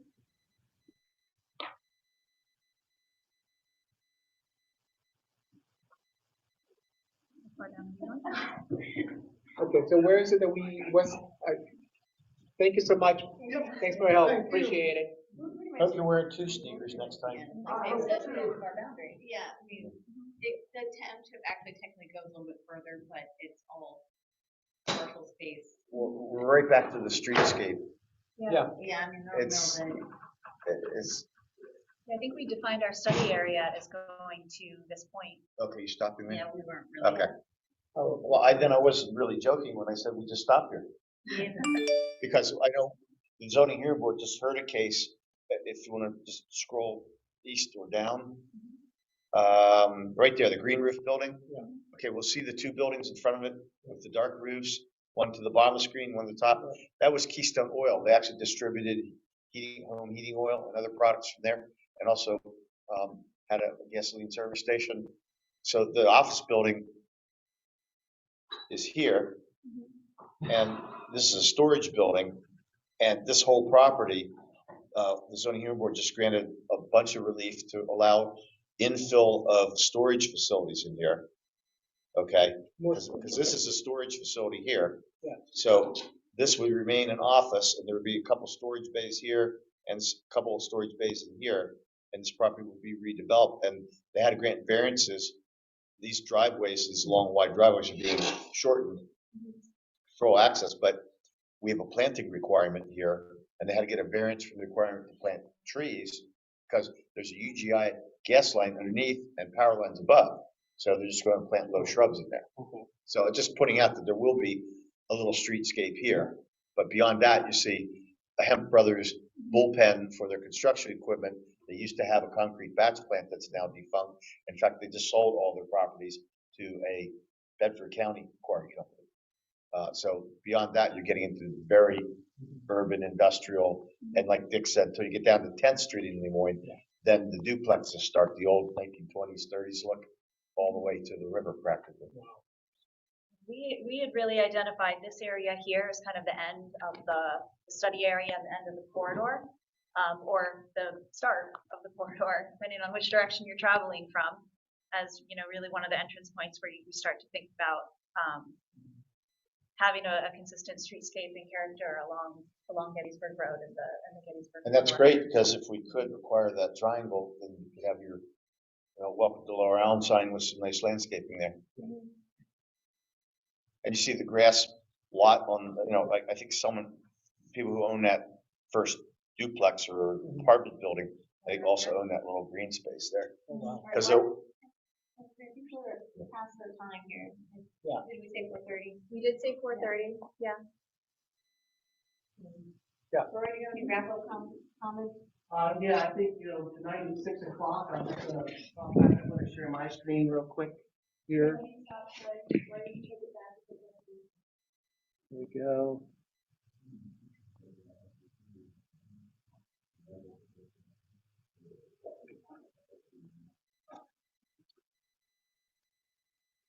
Okay, there for tonight's, so again, we appreciate everybody's participation today. I mean, it's really been, I think, tremendous involvement from people being here in person and also via Zoom.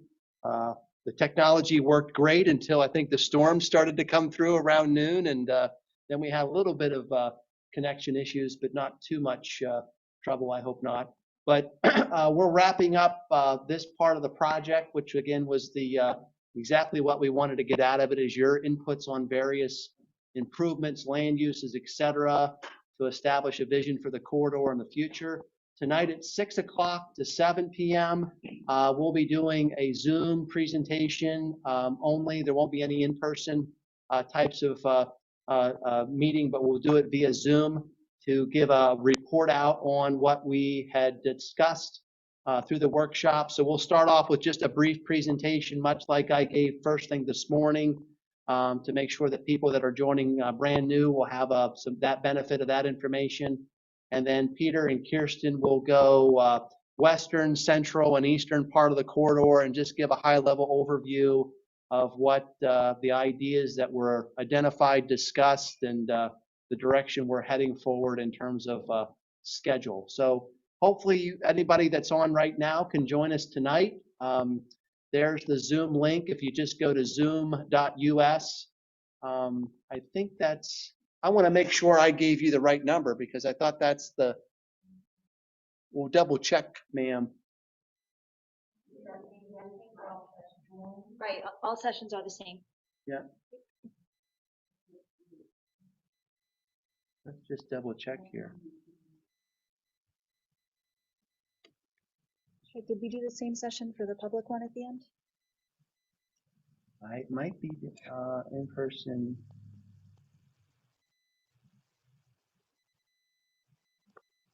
This was the ID that we had for all sessions.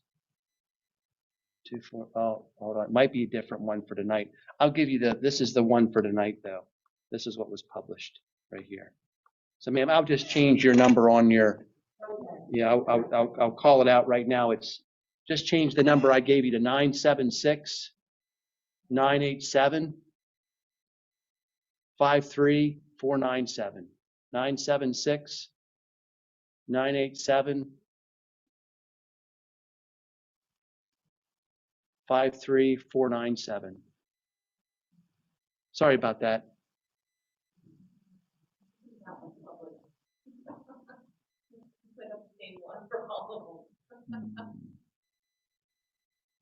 Yeah, if those that are on the line, make sure that we get that Zoom link. We can always do that, but let's just check quick and see if everyone that's published is the one that will. Okay. You've got them both. So we're going to do some QA, QC to make sure which Zoom link we are using. So anyways, at 6 o'clock tonight, we'll make sure that you guys have the right link here for this evening. So again, we appreciate it. And thanks again for your participation. You have the flyer? Thank you for considering us and getting the bike opinion as part of the study. We really appreciate that. Yeah, absolutely, Marilyn. And thanks. Tell Lou we appreciated his participation this morning. Will do. All right. See you, everybody. Thanks. Bye-bye. So that